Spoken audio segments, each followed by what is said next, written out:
आज तो हम ये भी भूल गए कि भगवान के सामने प्रणाम कैसे किया जाता है। और शास्त्र बताते हैं कि अपने उल्टे हाथ पर भगवान को रखते हुए प्रणाम करना चाहिए साष्टांग। ये से इससे काम नहीं चलता। हाँ, जो बुजुर्ग हो गए हैं या जो जवान भी हैं जिनके की कुछ प्रॉब्लम है, हेल्थ प्रॉब्लम है, वो खड़े जरूर हों ऐसे, परंतु मानसिक रूप से दंडवत प्रणाम करें, मानसिक रूप से दंडवत प्रणाम करें। आज तो प्रॉब्लम हो गई ना प्रभु जी। पहले बुजुर्गों के साथ क्या होता था, दोनों पैर छूते थे, है ना जी। फिर आस्ते आस्ते एक पैर छूना शुरू किया। अब क्या होता है, घुटने तक आ गए, है ना जी। एक हाथ यूं और एक हाथ कैसे होता है, यूं कि इधर से तो ले रहा हूं, इधर से तुझे आशीर्वाद दे रहा हूं, है ना जी। यही होता है नहीं, आजकल क्या स्टाइल हो गया है। तो हम लोग भी आस्ते आस्ते फिर क्या हो गया, अब आप आखिरी में क्या पहुंच गया है, हाय हाय पॉप, है ना जी। देखिए मजा, कमाल है। जब एक दूसरे को मिलते हैं तो क्या कहते हैं, हाय, मतलब तेरे को भी हाय लगे और वो भी कहते तेरे को भी हाय लगे, हैं जी, हाय हाय। कमाल है। और मानते हैं अपने आप को क्या, बड़े सोफिस्टिकेटेड है। अच्छा भाई, मैं तो सुनता था हाय हाय करने से गड़बड़ होती है। और करते क्या है प्रभु जी, हाय हाय। और फोन उठाते हैं तो क्या बोलते हैं, हेलो, नर्क लो। हेल का मतलब क्या होता है, हेलो। तो वो भी कहता है तू भी ले हेलो, हैं जी। ये नहीं बोलेंगे, राम राम नहीं करेंगे, हरे कृष्णा नहीं बोलेंगे, परंतु क्या बोलेंगे, है प्रभु जी, हेलो। कमाल है। देखिए कितने बड़े दुश्मन हैं एक दूसरे के हम। हेलो, अच्छा जी, क्यों ले हेल भाई, हम तो नहीं लेते। इसलिए हमसे तो कोई बोलता है फोन उठा के, हम हेलो नहीं करते, हम क्या करते हैं, हरे कृष्णा। हरे का मतलब है राधा रानी। हरे शब्द का कई बार लोग मतलब पूछते हैं, हरे शब्द, क्योंकि कृष्ण भगवान राधा रानी के बगैर नहीं और राधा रानी कृष्ण भगवान के बगैर नहीं, इसलिए कृष्ण का नाम कभी राधे के बगैर नहीं लिया जा सकता और राधे का नाम कभी कृष्ण के बगैर नहीं लिया जा सकता। हरि शब्द का मतलब है जो सबके चित्तों को हर ले, उसको कहते हैं हरि। और जो हरि का चित्त हर ले उसको कहते हैं हरा। जो हरि का चित्त को हर ले वो कहते हैं हरा। और जब हरा को बोध किया जाता है तो बोलते हैं हरे। जैसे अम्बा, जब अम्बा को बोध किया जाता है तो क्या बोलते हैं, अम्बे। इसी तरीके से हरा को जब बोध किया जाता है तो क्या बोलते हैं, हरे। तो हरे दूसरा नाम, क्योंकि हरि को तो चित हरने वाली कौन है, राधा रानी, और तो कोई है ही नहीं। तो इसलिए जब हरे कृष्ण बोलते हैं इसका मतलब है राधा कृष्ण। क्योंकि अभी अब इतने शुद्ध नहीं हुए कि राधा रानी का नाम ले सकें। लोग कहते हैं ब्रज में तो लेते हैं, परंतु पहले ब्रज में जन्म तो ले लो, पहले ब्रज में जन्म ले लो, पहले क्वालिफाइड हो जाओ नाम लेने के लिए, फिर आप जरूर लीजिए। ब्रजवासी ले सकते हैं। जो पहलवान करता है वो कोशिश मत करना करने की, उल्टे पड़ जाओगे। हाँ, नकल नहीं मारी जाती प्रभु जी, ये ध्यान रखिएगा। बड़ा स्पष्ट बता रहा हूं मैं, शास्त्रों का वो है। हम लोग फटाफट एकदम टॉप पे पहुंचना चाहते हैं, नकल मार के नहीं पहुंच जाता टॉप पे। टॉप पे पहुंचने के लिए आचरण, अकल, आचरण लगाना पड़ता है, वही हम कोशिश कर रहे हैं। तो हमने कल जो चर्चा करी थी उस पर थोड़ा सा 5 मिनट की टिप्पणी कर लें, क्योंकि भूलने की हमारी बड़ी अच्छी प्रवृत्ति है, स्पेशलिटी है हमारी जी। और भगवान की बातें वो तो बहुत जल्दी भूलते हैं। पैसे लिए हों तो कभी नहीं भूलते, कि जल्दी भूल जाते हैं। अरे लिए हुए तो भूल जाते हैं प्रभु जी, दिए हुए नहीं भूलते, है ना। तो इसीलिए कल हमने चर्चा करी थी ये बताते हुए कि आध्यात्मिक ज्ञान महत्वपूर्ण क्यों है। आपको सिद्ध किया था कि ज्ञान का काम है सुख देना और अज्ञानता का काम है दुख देना। बड़ा सरल, कैसे, गलत व्यक्ति से मित्रता कर ली, सुख मिलेगा, दुख। आगे धोखा दे दिया, दुख। गलत जगह रिश्तेदारी कर ली, क्या होगा, दुख। गलत व्यक्ति से बिजनेस कर लिया, धोखा खा गए, दुख। गलत जगह से खाना खा लिया, पेट खराब हो गया, दुख। इसी तरीके से गलत कर्म कर लिए तो फल प्राप्त हुआ कैसा, गड़बड़। इसलिए क्या मिला, दुख। इसलिए अज्ञानता ही दुख का कारण है और ज्ञान सुख का कारण है। ज्ञान वो है जो आपको विवेक दे। ज्ञान क्या है, पेट्रोल है बुद्धि का। बुद्धि का क्या है प्रभु जी, पेट्रोल। उससे बुद्धि तीक्ष्ण होती है, उसका तो विवेक पैदा होता है उसके अंदर, सही और गलत की पहचान। शॉर्ट में बताते हुए, पिछले 200 साल में हमने आपसे चर्चा करी थी कि ज्ञान बढ़ा है, परंतु बढ़ने के बाद भी हमने देखा है जीवन के अंदर लोगों के दुख बढ़ा है। तो ये तो ज्ञान का काम नहीं है। तो ये आपको बस बात करी थी आपसे, जिसमें कि आप सहमत भी हुए थे कि इस ज्ञान में या तो ये ज्ञान नहीं क्योंकि दुख दे रहा है, या इस ज्ञान में किसी चीज़ की कमी है। समझ लीजिए एक उदाहरण से, बहुत जोर से भूख लगी है प्रभु जी, बहुत जोर से भूख लगी है। आप पहुंच गए किसी व्यक्ति के पास, खिला भाई भूख लगी है।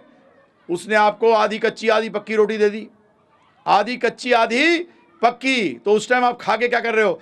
हा, मजा आ गया। और 2 घंटे बाद क्या करोगे? है ना? उस टाइम तो मजा आया, बाद में दर्द हुआ, क्योंकि रोटी क्या थी? आधी कच्ची और आधी पक्की। तो ये ज्ञान भी ऐसा ही है, इसमें कमी है। और वो कमी क्या है? कल हमने आपके सामने सिद्ध कर दिया था कि जीवित शरीर और मृत शरीर के अंदर ज्यादा महत्वपूर्ण जीवित शरीर है, और दोनों में सामान्य क्या है? शरीर है। मृत में भी शरीर में शरीर है, और जीवित शरीर में भी शरीर है। परंतु जीवित शरीर महत्वपूर्ण क्यों है? क्योंकि जीवित शरीर में जीवन है, चेतना है। तो उसका मतलब चेतना का ज्ञान शरीर के ज्ञान से ज्यादा महत्वपूर्ण है। और जब व्यक्ति कम महत्वपूर्ण चीजों को ज्यादा समय देगा तो अज्ञानी कहलाएगा, और अज्ञानी व्यक्ति दुखी होगा। इसीलिए हम लोग अपना सारा जीवन शरीर पर लगा देते हैं। जीवन को समझने के लिए हमारे पास समय नहीं है, चेतना को जानने के लिए हमारे पास समय नहीं है। इसीलिए हम दुख के भंडार में फंसे हुए हैं। अब प्रश्न उठता है कि दुख क्या? हाँ जी, मुझे कई लोग मिले हैं, अभी हैं कुछ लोग ऐसे। दिल्ली में एक दाम्पत्य, एक कपल था बोलता हूँ, गलत है, अभी हैं। हमारे एक मित्र थे, मैंने ऐसे कहा उनसे कि प्रभु जी, वो हमारी ज़्यादातर भाषा में ऐसे बोलते हैं, वो हुआ, मेरा एक दोस्त था, तो उसने पूछा मर गया? मैंने नहीं, जिंदा है। तो था क्यों बोल रहा है? और ज़्यादातर हम ऐसे यूज़ करते हैं, है ना, वो था, क्यों भाई, जिंदा है कि मर गया? तो इसीलिए प्रभु जी, उनके साथ क्या था, बड़ा वो मेरे से चर्चा करने आए, माला जपने लग गए, उन्होंने हरे कृष्ण महामंत्र जपना शुरू किया, भगवद गीता ही पढ़नी शुरू करी। परंतु उन्होंने एक चीज़ कही, बोले प्रभु जी, हम तो बड़े संतोष, हमें दुख क्या है हमें पता ही नहीं। मैंने कहा क्या कारण? बोलते प्रभु जी, कभी इच्छा ही नहीं हुई ज्यादा पाने की, जितना आता रहा उसी में हम संतुष्ट होते रहे। सर्विस में मैं था, मुझे पता था टाइम फ्रेम के अनुसार प्रमोशन होगी, क्यों लड़ूं? सर्विस में था, रिटायर्ड हो गए थे वो, तो मैं टाइम फ्रेम के हिसाब से चल रहा था, हमने मस्त थे। पत्नी ने कहा हमारी कभी इच्छा नहीं हुई, जब स्कूटर था तो स्कूटर में ठीक था, गाड़ी आई तब। तो उन्होंने कहा कि प्रभु जी, फिर हम आध्यात्मिक ज्ञान क्यों लें? मैंने कहा बहुत अच्छा पॉइंट रेस किया है। मैंने कहा चलो मैं आपको बताता हूं दुख क्या होते हैं शास्त्रों के आधार पर। तो ध्यानपूर्वक सुनिएगा। जन्म, मृत्यु, जरा, व्याधि, दोषानुदर्शनम, ये 4 को दुख बताया है। ध्यानपूर्वक सुनिएगा। जन्म, मृत्यु, जरा, जन्म दुख है, मृत्यु दुख है, जरा तो बुढ़ापा। अक्लमंद वो है, ध्यान रखिएगा, जो दूसरों की गलतियों से सीखता है, खुद गलती करके नहीं सीखता। और चौथा है व्याधि। व्याधि तो प्रॉब्लम सबको है जीवन में। ये 4 को दुख बताया गया है। जन्म को दुख अब आपके सामने रख रहा हूं। एक चीज समझा दे दूं पहले, क्योंकि ज़्यादातर मैंने हिंदुस्तान में बड़ी अजीब चीज़ देखी है, जब हम भगवत गीता बोलते हैं तो लोग सोचते हैं भागवत बोल रहे हैं। आपकी जानकारी के लिए, भगवत गीता और भागवत 2 अलग अलग ग्रंथ हैं। अब ध्यानपूर्वक सुन लीजिएगा इसको। भगवत गीता श्रीमद् भगवत, और वो है श्रीमद् भागवत, आ लगा हुआ है वहां। यह है श्रीमद् भगवत। भगवत का मतलब भगवान, भागवत का मतलब भगवान का। भागवत का मतलब भगवान का, और भगवत का मतलब भगवान। तो भगवत गीता जो है वो भगवान का गान है, क्योंकि भगवान के मुंह से जो भी निकलता है वो गीत ही होता है। कई बार आप लोगों को भी कहते हैं ना, जब ये बोलता है तो ऐसा लगता है कि फूल झड़ रहे हैं ना प्रभु जी, क्योंकि उसकी भाषा ऐसी है जैसे काव्य जैसे बोलते हैं। तो इसीलिए गीत, भगवत गीता, और वो है श्रीमद् भागवतम, भगवान का। उसका मतलब भगवान के बारे में और भगवान से जुड़े हुए लोगों के बारे में। भगवान से जुड़े हुए कौन है? भक्त।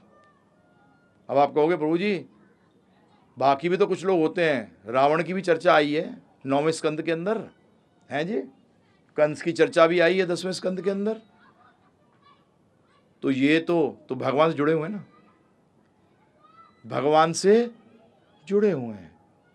तो ये भागवत और ये भगवत गीता, अभी चर्चा करेंगे इस पे। और तो ये भागवत ग्रंथ है, इसके तीसरे स्कंद के अंदर बड़ा शॉकिंग चीज है प्रभु जी। भागवत ग्रंथ हकीकत में भक्ति का ग्रंथ है, कृष्ण भक्ति का ग्रंथ है पूर्ण, उसमें और कुछ नहीं है।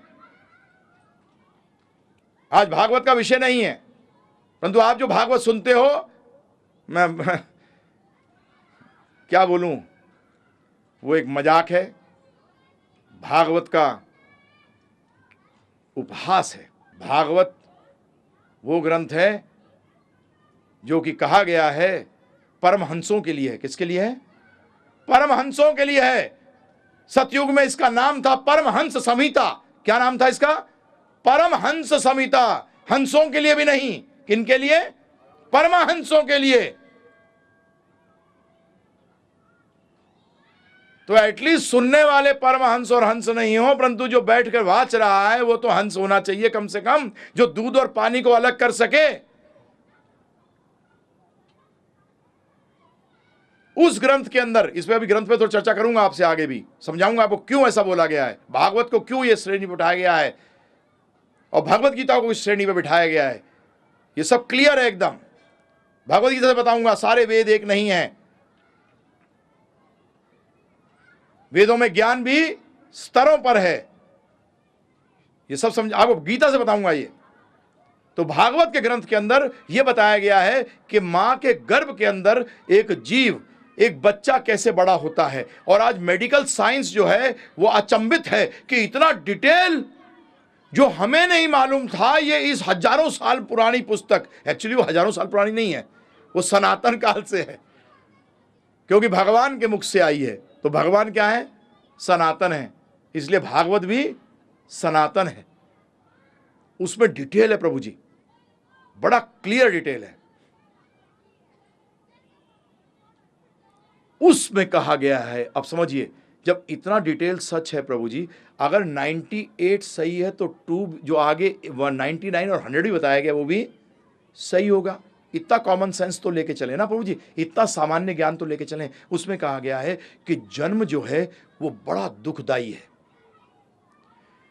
कैसे समझें, बताता हूं आपको, सुनिए। आप हकीकत में पूर्ण तरह भगवान की शरण में कब आते हैं? पूर्ण तरह प्रभु जी, जब बाकी आश्रय छूट जाते हैं। सही है। अब मैं एक्सट्रीम केसेस लेके बात करूंगा प्रभु जी, क्योंकि हम लोगों की हालत हो गई है। मैं परसों जब संडे बात कर रहा था तो ये उदाहरण पता नहीं भगवान ने दे दिया कि मैं बता रहा था कि तुम लोग आईसीयू में पड़े हो, सबके सब। हाँ, भव रोग है और उस रोग के आईसीयू में हो। आईसीयू में क्या है कि बचने के चांसेस हैं। कई मर चुके हैं प्रभु जी, जो नहीं आए वो मर चुके हैं, वो मर चुके हैं। जो आए हैं और सुन रहे हैं वो आईसीयू में हैं, हालत खराब है बहुत। और आईसीयू में ट्रीटमेंट क्या करी जाती है प्रभु जी? अगर 50 लगाने पड़े नीडल तो भी ठोक दिए जाते हैं। तो मैं कई जगह बताया था आपको, सत्य बोलूंगा तो कई जगह हिलोगे, परंतु इसीलिए हिलाने की कोशिश कर रहा हूं कि जग जाओ। इसीलिए हिलाने की कोशिश कर रहा हूं क्योंकि हमारा नारा क्या है? जीव जागो। क्योंकि यह नारा चैतन्य महाप्रभु ने दिया था, भक्ति विनोद ठाकुर जी ने कहा था, जीव जागो गौरा चंद्र बोले। कि कृष्ण भगवान बोल रहे हैं कि हे जीव जाग। ये माया को पिशाचनी कहा गया है। पिशाचनी, आप भूतों से डरते हो ना, दिन रात तो दिन रात तो भूत की गोद में सो रहे। उस माया को क्या कहा है? पिशाचनी। पिशाचनी कौन होती है प्रभु जी? भूतनी। इस भूतनी स्वरूप माया के गोदी में सो रहे हो, उठो। तो कई बार प्रभु जी प्यार से जब उठता नहीं व्यक्ति तो क्या करना पड़ता है? हिलाना पड़ता है। तो कब जाते हो भगवान के पास? पूर्ण शरण में। 21 साल का लड़का है और आईसीयू में पड़ा है और डॉक्टर कहता है मैंने हाथ उठा दिए, तब कहां भागते हो? जब कोई सहारा नहीं होता फिर भागते हो भगवान के चरणों में। बोलोगे ये क्यों बोला प्रभु जी? अब सुनो, भागवत बताती है कि मां के गर्भ में हम लोग एक पुटलिया के अंदर पड़े हैं। हम लोग की हालत यह है, औंकड़ू पड़े हैं, अंधकार है और अंदर कीड़े हैं जो कि काट रहे हैं। माँ जरा सा गलत खा लेती है तब बच्चे की हालत अंदर खराब हो जाती है, और जब वो चीखता है तो सुनने वाला कोई होता नहीं, क्योंकि उस गर्भ की जो पोटली है उससे बाहर आवाज जाती नहीं, अपनी आवाज खुद को सुनाई देती है। जब हम देखते हैं कोई और सहारा नहीं, तब हम हरि को पुकारते हैं। किसको पुकारते हैं? हरि को। भगवान इतने कृपालु हैं हम पे कि उस अवस्था में भी हम उन एक को तो याद रखते हैं, बाकी सबको भूल चुके होते हैं, बाकी सबको भूल चुके होते हैं। चिल्लाते हैं, हे हरि मुझे बचा दे, मुझे इस अंधकूप से निकाल दे। मैं तुझे वचन देता हूं कि बाहर आने के बाद, ये हमारा पहला वचन है, ध्यान रखिएगा, जो सबने यहां दिया है, जो यहां नहीं है उन्होंने भी दिया है कि हे हरि बाहर आने के बाद मैं तेरी भक्ति करूंगा और कुछ नहीं करूंगा। ये वचन हम सबने दिया पहला। तब हरि कृपा करते हैं और हम मां के गर्भ से बाहर आते हैं। अब पुकारा कब, मैंने पहला उदाहरण क्यों दिया था? पुकारा इसलिए कि कोई और सहारा नहीं और इतना जबरदस्त दुख है कि अब सहन होता नहीं। इतना दुख है प्रभु जी, इतना दुख होता है। परंतु बताऊं एक चीज, बाहर आते ही क्या होता है? दादा दादी लुलु लुलु लुलु बेटा, बस भूल गए हरि को। अरे यार, तो लुल्लू लुल्लू करने वाला भी आ गया कोई, है ना जी। फिर पिताजी ने हिलाया, फिर माँ ने हिलाया, बस पता लगा हिलाते हिलाते हरि हिल गए, जीवन से हरि हिल गए। वो कहते हैं ना अंग्रेजी वाले, हरि हो गए, हरि हरि हो गए, जल्दी चले गए। मृत्यु, गरुड़ पुराण। अरे यार प्रभु जी क्यों गरुड़ पुराण की सुनाते हो? गरुड़ पुराण तो सिर्फ मरने के बाद सुनाई जाती है। नहीं, ये शास्त्र मरने वालों के लिए नहीं है, जीवित वालों के लिए है। कई बार मुझे लोग 13वीं में बुलाते हैं तो मैं यही कहता हूं, ध्यान रखना, ये जो उसकी फोटो टांग रखी है इसके लिए नहीं हो रहा, ये जिसकी फोटो टांग रखी है उसके लिए नहीं है, ये तुम्हारे लिए कि बेटा तेरा भी यही होने वाला, तेरी फोटो टंगेगी। हाँ, आप लोग बहुत बड़ी गलती क्या करते हो, ये सोचते हो कि जिसकी फोटो टंगी हुई है ना उसके लिए हो रहा है। नहीं, उसके लिए नहीं हो रहा। ये जो घर में गरुड़ पुराण या भगवत गीता पढ़ी जा रही है, ये उस आत्मा जो चली गई है उसके लिए नहीं है, ये आपके लिए है। राम नाम सत्य बोल रहे हो, ये प्रभु जी उसके मुर्दे के लिए नहीं है, ये आपके लिए है। और हम किसको सुनाने की कोशिश कर रहे हैं? और क्यों झूठ बोलते हो कि राम नाम सत्य है? डोली उठते हुए कह दो लड़की की राम नाम सत्य, कोई कह दे उसको गोली मार दोगे। कमाल है। अच्छा, वहां तो राम नाम सत्य है, यहां राम सत्य नहीं है ना?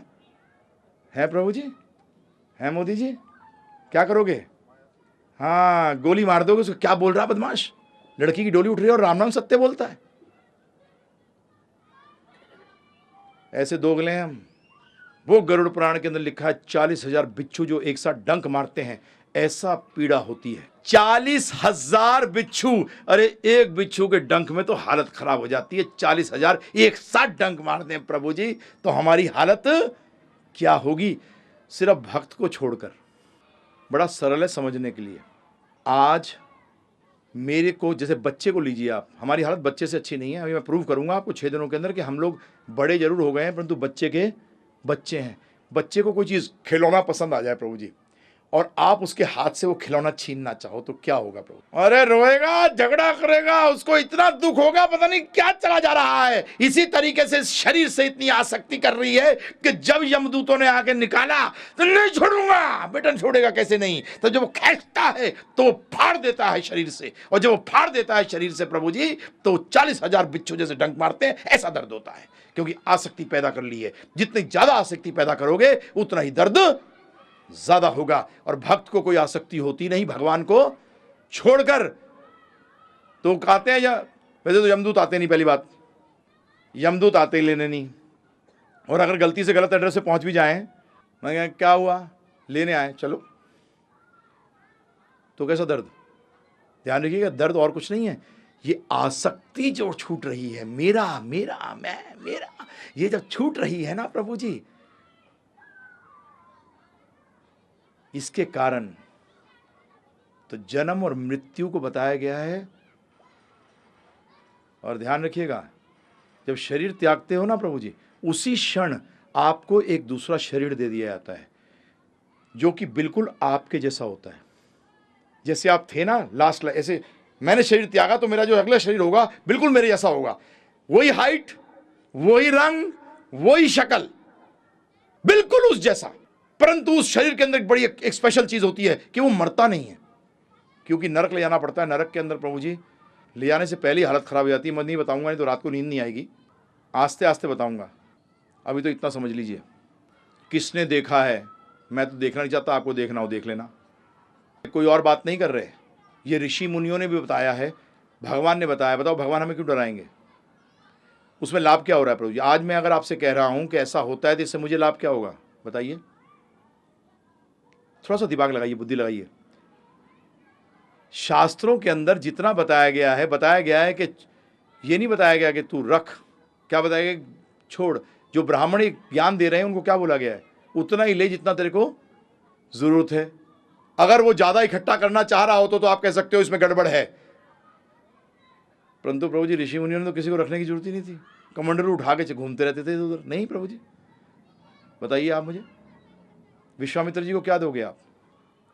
वो तो राज्य छोड़ दिया था उन्होंने, क्या बनने के लिए? ब्रह्म ऋषि। थोड़ा सा बुद्धि लगाना, ज्यादा बुद्धि की जरूरत नहीं है इसमें। ये कोई चीज गलत नहीं है, सही है। और ये आप चाहो तो देख भी सकते हो, अनुभव मत करना। मैं लोगों को जब भी बार बार कहता हूं, अकलमंद व्यक्ति वो है जो दूसरों की गलती सीखता है। और भगवान या भगवान बता रहे हैं तो जन्म मृत्यु जरा बुढ़ापे के बारे में बताने की जरूरत है ही नहीं, वो आप देखते ही हो। जो गुजर रहे हैं वो तो गुजर ही रहे हैं, और जो दूसरे जो देख रहे हैं वो देख भी सकते हैं। और व्याधि, प्रॉब्लम 3 प्रकार की, ध्यानपूर्वक सुनिएगा। अधिदैविक, अधिभौतिक, अधिआत्मिक। अधिदैविक, अधिभौतिक, अधिआत्मिक। चलिए अधिदैविक ले लेते हैं। बहुत गर्मी, बहुत ठंड, बहुत बरसात, बरसात नहीं, सुनामी, जलजले, अर्थक्वेक जिसे कहते हैं, ये सब क्या है प्रभु जी? दैवी प्रकृति। मतलब ये नेचर, प्रकृति से हो रहा है। परंतु किसकी प्रकृति है? ध्यान रखिएगा, ये दिमाग से निकालिएगा मत, चर्चा करेंगे इस पे। नेचर कहते हो ना प्रभु जी, अंग्रेजी में क्या कहते हो? नेचर। Whose nature? किसका नेचर? प्रकृति। किसकी प्रकृति? शक्ति। किसकी शक्ति? क्योंकि शक्ति के बाद सीधा शक्तिमान का बात आती है, नहीं आती प्रभु जी? तो अधिदैविक, अधि आत्मिक, अपने शरीर और मन से, अपने शरीर और मन से। शरीर में होती है प्रॉब्लम? नहीं होती प्रभु जी? होती है। और हकीकत में टेंशन, टेंशन और दुख में फर्क है, ध्यान रखिएगा। टेंशन और दुख में फर्क है। अब बोले कमाल है। टेंशन वो है जो कि आप जबरदस्ती अपने पे थोपते हो, आप एक्चुअली आप चाहो तो नहीं हो आपको। दुख वो है जो हो जाए। जैसे कि उदाहरण के बिजनेस में नुकसान हो गया, और एक यह है कि आप पता बिजनेस में नुकसान हो जाए, बेटा हो जाएगा तो पता ही नहीं है।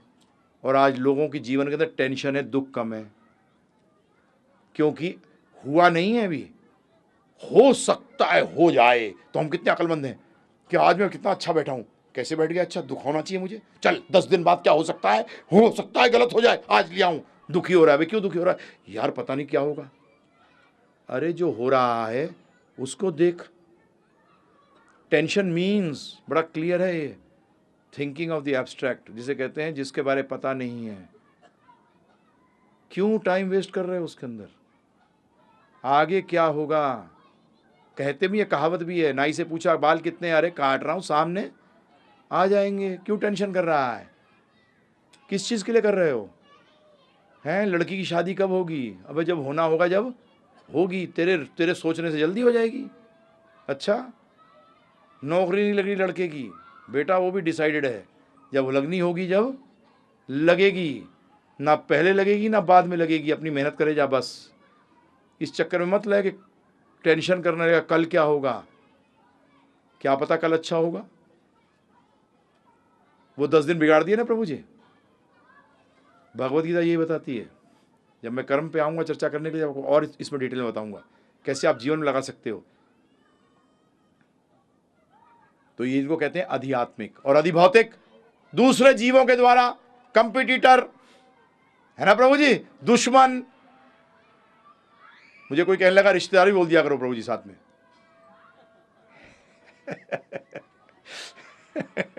बेटे के लिए पिता, पिता के लिए बेटा, सास के लिए बहू और बहू के लिए सास हैं। वायरस, बैक्टीरिया जीव है प्रभु जी, ध्यान रखिएगा। ये भी आपको तंग करते हैं नहीं करते हैं? हमने दूसरे जीवों की बात करी है, तो इसमें सारे आ गए। ये 3 कभी प्रॉब्लम छोड़ते हैं? नहीं छोड़ते। तो ये 7 प्रकार के दुख समझ लो एक किस्म से, जन्म, मृत्यु, जरा, व्याधि, अधि भौतिक, अधि दैविक, अधि आत्मिक। ये 7 प्रकार के दुख व्यक्ति को कभी छोड़ते ही नहीं है। अब समझिए ध्यानपूर्वक कि आप सुख किसको समझते हैं। आप में से आज तक किसी ने आनंद को अनुभव ही नहीं किया। आध्यात्मिक आनंद छोड़िए, आपने भौतिक सुख को भी अनुभव नहीं किया अभी तक। क्या होता है आपका सुख का, बताऊं मैं आपको। आपका सुख का सोचने का तरीका क्या होता है। एक प्रॉब्लम है जीवन में, वो प्रॉब्लम सॉल्व हो जाए, है ना। जब जो इच्छा पूरी नहीं होती है तो वो प्रॉब्लम है, ध्यान रखिएगा। इच्छा जो अभी तक पूरी नहीं हुई, वो क्या है, प्रॉब्लम है। और आप प्रॉब्लम को हल करने के चक्कर में लगे हो, इच्छा पूरी नहीं, प्रॉब्लम का हल कर रहे हो आप। जब वो प्रॉब्लम का हल हो जाता है, क्या कहते हो, आहा मैं सुखी हो गया, कमाल है। उस टाइम क्या और कोई प्रॉब्लम नहीं है, लाइन लगी है 99 प्रॉब्लम की, एक प्रॉब्लम हल हो गई और आप क्या सोचते हो, क्या सुखी हूं। 106 बुखार है, अब 104 हो गया, कैसा है, एकदम ठीक हूं। एकदम ठीक कहां है, 106 से 104 हो गया सिर्फ। हॉस्पिटल में जाइए प्रभु जी, 106 बुखार होगा तो क्या हालत है, बहुत बुरी हालत है। अगले दिन जाओ, कैसा है, अच्छा हूँ। अच्छा कहाँ, 103 अभी भी है। यही हमारी हालत है। आपका एक प्रॉब्लम तो हल हो गया, वो सुख है नहीं, दुख की कमी को आप सुख मानते हो। दुख की कमी को आप सुख मानते हो। जीवन में कभी ऐसा नहीं हुआ कि आपके जीवन में कोई प्रॉब्लम रही नहीं हो। और अगर प्रॉब्लम है तो उसका मतलब दुख है, और उसका मतलब वो सुख जो अनुभव हो रहा है वो कुछ नहीं पर दुख की कमी है। तो दुख की कमी को सुख मत मान लीजिए। बच्चे मत बनिए, नोट खींच लिया और चिल्लर पकड़ा दी और खुश हो गए, है ना प्रभु जी। 1000 का नोट बच्चे के पास हो और चिल्लर दे दो कि उसको लेना हो 1000 रुपये, तो क्या करते हो आप, चिल्लर देते हो उसको, तो क्या पकड़ लेता है वो, चिल्लर पकड़ लेता है, नोट छोड़ देता है। यही हमारी हालत है। असली आनंद का खोज छोड़ दिया आप लोगों ने, ये सोचकर के दुख कम हो जाए यही सुख समझ लो। दुख कम हो जाए इसी को सुख समझ लो। नहीं, आनंद है, आनंद है, और हमें उसको, इसी को जानना ज्ञान का कार्य है। इसी को जानना ज्ञान का कार्य है। एक शब्द बड़ा बोलते हैं हम लोग, सुख सुविधा, है ना,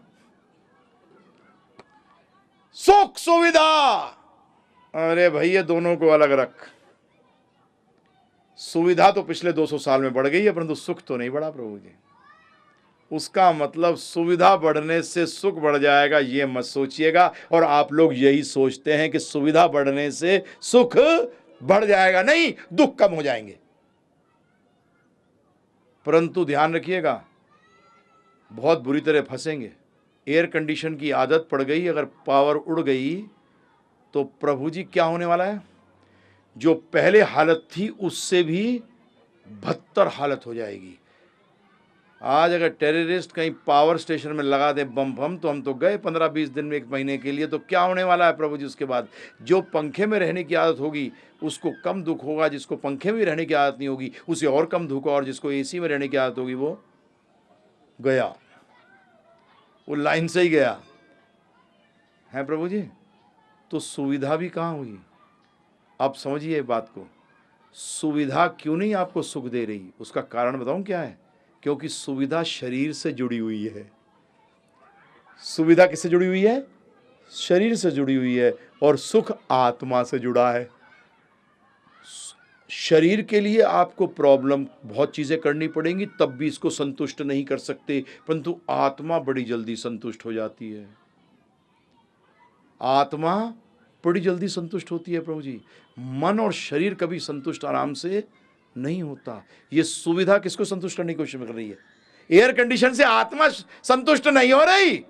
एयर कंडीशन से क्या हो रहा है, शरीर और मन, इसमें दुखी की कमी हो रही है, सुख नहीं। गलती मत करिएगा, ये सुख अनुभव नहीं हुआ। आप कहोगे कमाल है, हमारा तो सारा, आपने जो सोचते थे सारा विचारधारा ही बदल दी। मैंने नहीं बदली, ये विचारधारा गीता की है, ये मेरी विचारधारा नहीं है प्रभु जी, ये ध्यान रखिएगा। सुविधा होना खराब नहीं है, परंतु सुविधा के लिए ही कार्य करना सबसे बड़ी मूर्खता है। इससे बड़ी मूर्खता और कोई है ही नहीं, क्योंकि आप सबके सब, और हम भी, मैं भी, सब एक ही चीज के पीछे हैं, और वो है आनंद। अब ज्ञान से हमें क्या प्राप्त करना है प्रभु जी? आनंद। हमने एक बात करी है कि जीवन का ज्ञान शरीर के ज्ञान से ज़्यादा इम्पॉर्टेंट है, इसलिए हमें जीवन का ज्ञान लेना चाहिए। अब जीवन का ज्ञान क्यों इम्पॉर्टेंट है? ज्ञान शब्द आया ज्ञेय से। ज्ञेय का मतलब जानना। ज्ञेय का मतलब क्या प्रभु जी? जानना। क्या जानना? कि आनंद कैसे प्राप्त होगा। कल मैं सिद्ध कर चुका हूं आपसे कि आप जीवन में सिर्फ एक ही लक्ष्य, सबका, जो यहां बैठे हैं, जो यहां बैठे नहीं हैं, पेड़ है, जानवर है, सबका लक्ष्य एक ही है। क्या है? आनंद की प्राप्ति। अब इसको एक दूसरे दृष्टिकोण से देखते हैं, ध्यानपूर्वक सुनिएगा। घड़ी है, ठीक है जी। मैं आपसे कुछ प्रश्न करने वाला हूं, उत्तर दीजिएगा। इस घड़ी को कितने मानते हैं, या ये घड़ी जो पहली बार बनी, चलिए इस घड़ी को भी छोड़िए, जो पहली बार घड़ी बनी है उसको किसी ने नहीं बनाया? आप में से कितने मानते हैं? कृपा करके हाथ उठा दीजिएगा। उसका मतलब सारे मानते हैं कि इस घड़ी को बनाने वाला कोई है। दूसरा प्रश्न,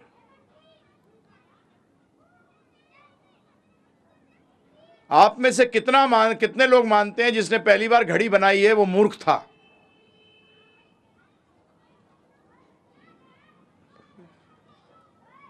हम बनाने जाएं, अभी हमसे भी नहीं बनेगी, हमें बोल दिया जाए कि बना लो भाई, तो भी हमसे घड़ी नहीं बनेगी। तो उसका मतलब दो चीजें सिद्ध हो गई कि इस घड़ी को बनाने वाला कोई व्यक्ति है, और वो व्यक्ति मूर्ख नहीं, अक्लमंद था। तीसरा प्रश्न, आप में से कितने लोग मानते हैं कि इस घड़ी को बनाने वाला जो व्यक्ति था, अक्लमंद व्यक्ति था, उसने इस घड़ी को बगैर किसी उद्देश्य के बनाया है? हाँ बोले, मैं ही मिला था क्या? अक्लमंद व्यक्ति, अब तीन चीजें आ गई, व्यक्ति, अक्लमंद, और तीसरा उद्देश्य। उसका मतलब कोई भी चीज जो बनी है किसी व्यक्ति ने बनाई है जो कि अक्लमंद है और जिसके पीछे कोई उद्देश्य है। अब मैं आपसे प्रश्न कर रहा हूं कि अज्ञानी कौन होगा? मोबाइल है, मोबाइल के मामले के अंदर अज्ञानी किसको कहोगे? बोलिए, सरल प्रश्न है प्रभु जी। मोबाइल के, मैं मोबाइल लिया सिर्फ एक चीज,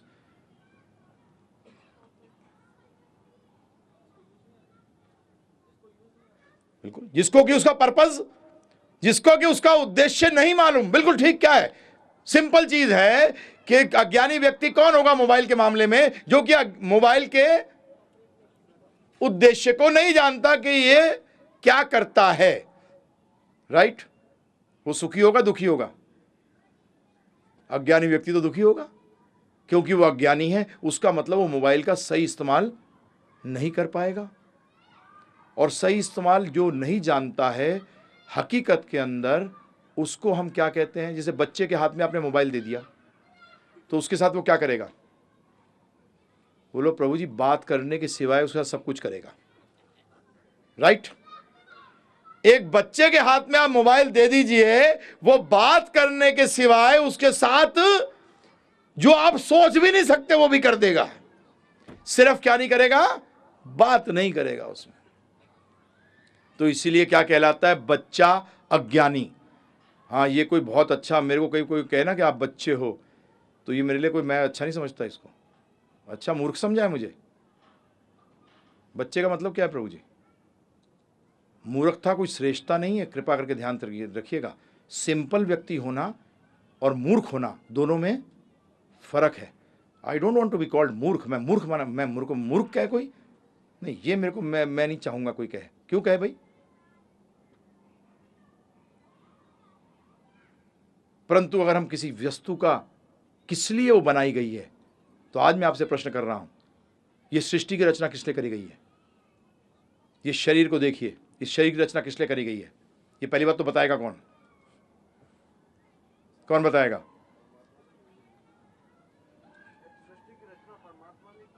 जी, और सिंपल करिए इसको। सृष्टि की रचना वही बता सकता है जिसने इसकी रचना करी है। अभी कौन है, क्या है, उसकी चर्चा में नहीं पढ़ रहे हम सिंपल बात कर रहे हैं कि सृष्टि की रचना और इस शरीर की रचना, इन योनियों की रचना जिसने करी है, वही बता सकता है इसकी रचना क्यों करी गई है। अब मैं आपसे प्रश्न कर रहा हूं, कृपा करके यह उत्तर मत दीजिएगा मुझे कि भगवान ने भक्ति के लिए दी है। जब भी उत्तर दीजिएगा अगर आप 24 में से 18 घंटे दे रहे हैं इस चीज को करने के लिए। हाँ, ये मैं आपसे सिंपल चीज पूछ रहा हूं, एक चीज एकदम क्लियर। मैं आपसे यही प्रश्न कर रहा हूं कि आप क्या समझते हैं जीवन का उद्देश्य है?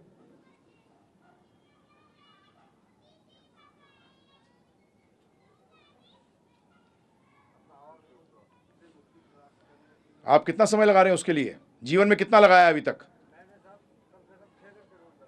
कितने दिन से? उससे पहले नहीं लगाते थे? नहीं लगाते थे ना प्रभु जी? उसका मतलब जब पता लगा तब लगाया। उससे पहले क्या किया? नहीं मालूम था तो क्या करा? उद्देश्य किसे? उसका मतलब उतने साल आपने बिगाड़ दिए। नहीं बिगाड़ दिए? ठीक है, बाकी क्या कर रहे हैं फिर? नहीं प्रभु जी, पता ही नहीं आपको। जब पर्पज ही नहीं मालूम तो ये भी नहीं कह सकते कि सही कर रहे हैं या बिगाड़ रहे हैं। अभी तो आप ये कहिए कि हकीकत के अंदर सब जो जहां बैठे हैं, क्योंकि वो जो जिस चीज को समझते हैं जो जीवन का उद्देश्य है, उसी के लिए अपना जीवन लगा रहे हैं। आप जो समझते हो जीवन का उद्देश्य है, उसी के लिए अपना समय लगा रहे हो नहीं लगा रहे हो? और आप सबका तो एक ही उद्देश्य है। हरि बोल। पैसा आए, पैसे को जब मैं कह रहा हूं तो उसका मतलब लक्ष्मी कह रहा हूं, श्री कह रहा हूं, उसका मतलब यश, पैसा, ज्ञान, सौंदर्य, शक्ति, इन चीजों को प्राप्त करने के लिए दिन रात लगे हैं। परंतु कभी जानने की कोशिश करी कि इस सृष्टि की रचना और इस शरीर की रचना करी क्यों गई है? इन योनियों की रचना क्यों है? ये ज्ञान अनिवार्य है?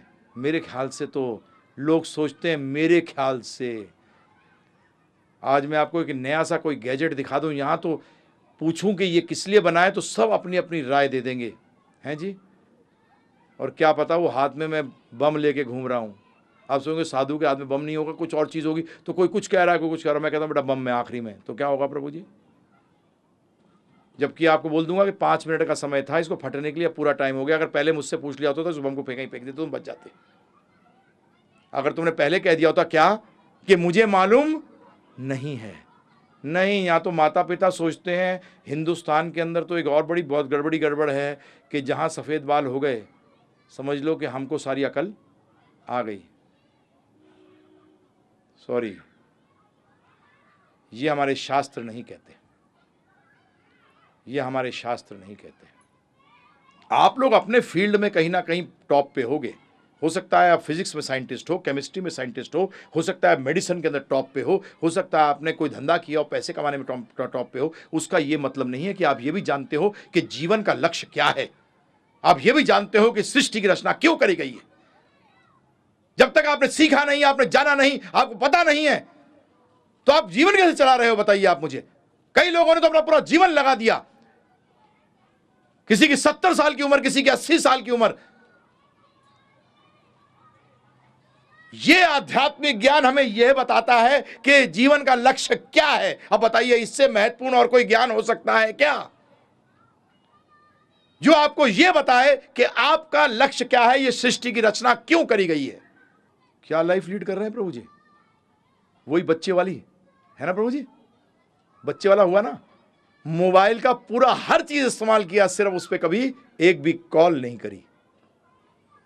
जिसके लिए यह शरीर मिला, जिसके लिए कि उस सृष्टिकर्ता ने इसको रचा, उसके लिए समझने के लिए हमारे पास समय नहीं है, उस पे चलने के लिए हमारे पास समय नहीं है। इसी बात में मैं आपसे प्रश्न करता हूं, बच्चे को बचपन से बताना चाहिए कि आग डेंजरस है, कि बोलना चाहिए कि बुढ़ापे में जान लियो बेटा, अभी क्यों जानता है, कि सांप के पास मत जाया कर, सांप से दूर रहा कर। ये बचपन में बताना चाहिए कि बुढ़ापे में बताना चाहिए? और हम क्या कहते हैं प्रभु जी, कि बेटा ये खाना सही नहीं है, ये स्लो पॉइजनिंग है। क्या है प्रभु जी? ये धीरे धीरे असर करती है, जहर है। ये बचपन में बताना चाहिए कि बुढ़ापे में बताना चाहिए? मेरे साथ हुआ ये उदाहरण, क्योंकि 2-3 उदाहरण ऐसे हैं प्रभु जी मैं चेंज नहीं कर सकता, क्योंकि ये मेरे जीवन में हुए।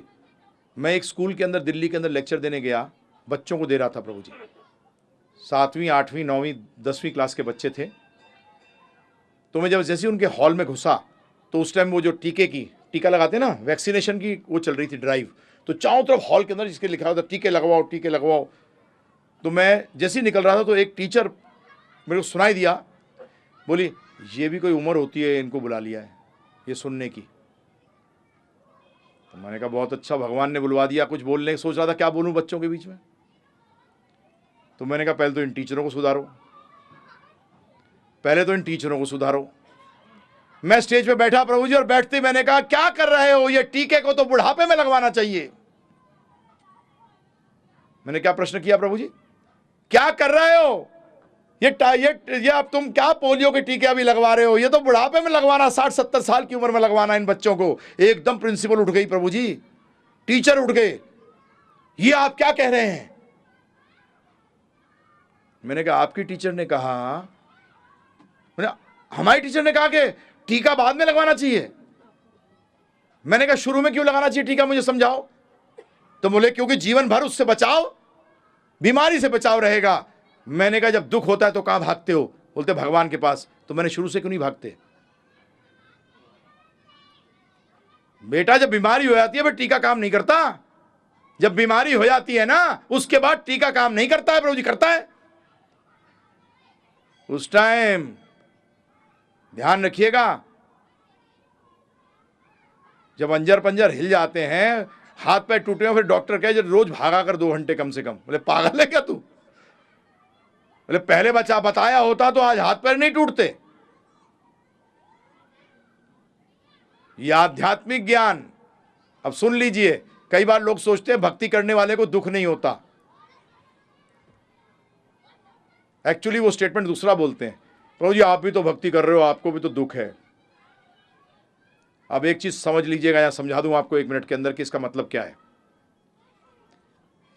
एक खड्डे वाली रोड, ध्यानपूर्वक सुनिएगा, खड्डे वाली रोड है,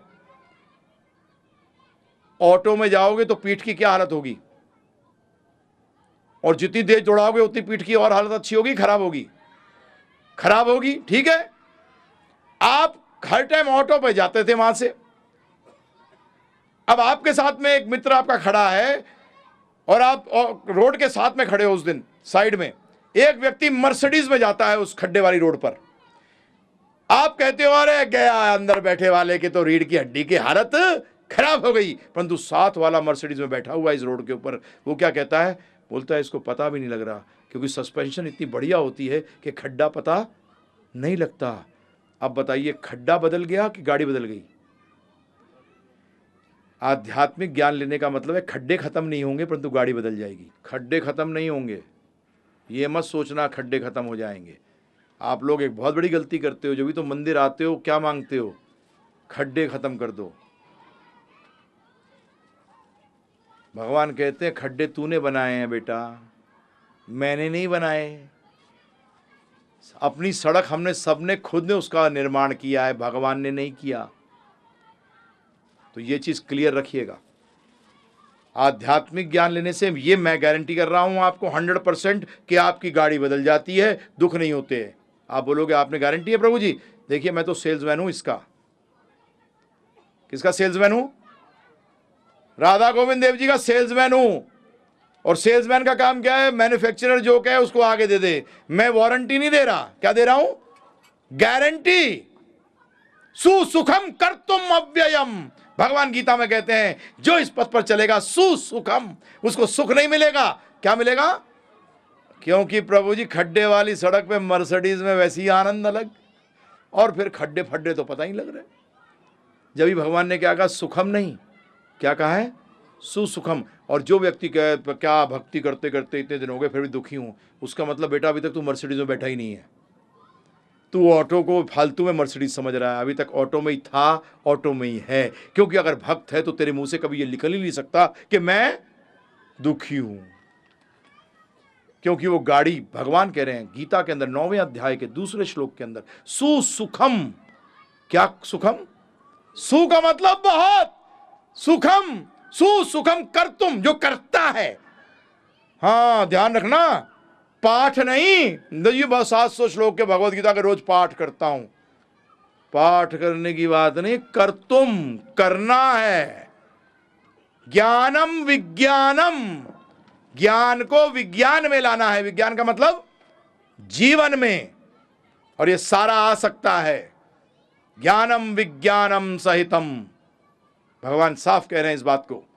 तो इसीलिए इससे उन लोगों को भी बात समझ में आ जाएगी कि जब घड़ी जैसी चीज बनाने के लिए बुद्धि चाहिए, तो इस शरीर को बनाने के लिए भी कोई रचेता चाहिए। बगैर ऐसे तो कुछ भी नहीं आता, है ना प्रभु जी? ये माइक बनाने वाला कोई है, परंतु बेसिकली इस माइक का तो कोई काम ही नहीं होता अगर मेरा गला ही नहीं हो। क्या वोकल कॉर्ड अगर नहीं हो प्रभु जी, तो मेरे सामने आप 1000 माइक लगा दीजिए, 10-10 लाख रुपए के भी, फिर भी बोलेंगे नहीं। बोल तो कौन रहा है? ये गला, ये किसने बनाया है? साइंटिस्ट तो मूर्खता कर रहे हैं, सारे नहीं। न्यूटन भगवान को मानता था, आज उसकी रिसर्च निकल रही है, बोलते हैं कि वो 85% अपना समय भगवान को सिद्ध करने के लिए साइंटिस्टों में घूमता था, और 15% सिर्फ टाइम अपने ऊपरी जो उसके एक्सपेरिमेंट है उसके लिए लगाता था। टॉप वर्ल्ड के साइंटिस्ट हैं जो इस बात को मानते हैं कि कोई दिमाग है इसके पीछे। ऐसा ये मत सोच लिया सारे साइंटिस्ट हैं, परंतु आजकल मजाक आता है कई बार साइंटिस्टों में, ज्यादातर बोलता हूं मैं, लगे हुए घास को देख रहे हैं, क्या घास कैसे आई? अरे मूर्ख, गाय को खाने दे, तू दूध पी। क्यों टाइम खराब कर रहा है जानने के लिए कि घास कैसे बनी? है मूर्खता है नहीं? बताओ बताओ जी, घास कैसे बनी? पीएचडी कर रहा है, हमारे टैक्स के पैसे ले जाता है बदमाश कहीं का, 25,000 रुपए महीना। और आपकी जानकारी के लिए अमेरिका के अंदर भी यह सिद्ध हो गया है कि 80% जो लोग रिसर्च कर रहे हैं वो रिसर्च नहीं, सिर्फ पैसे के लिए पीएचडी कर रहे हैं।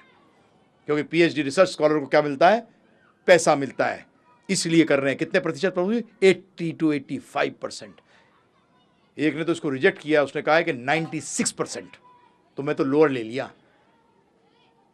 कि मुश्किल से 2-3% है जो रियली कुछ।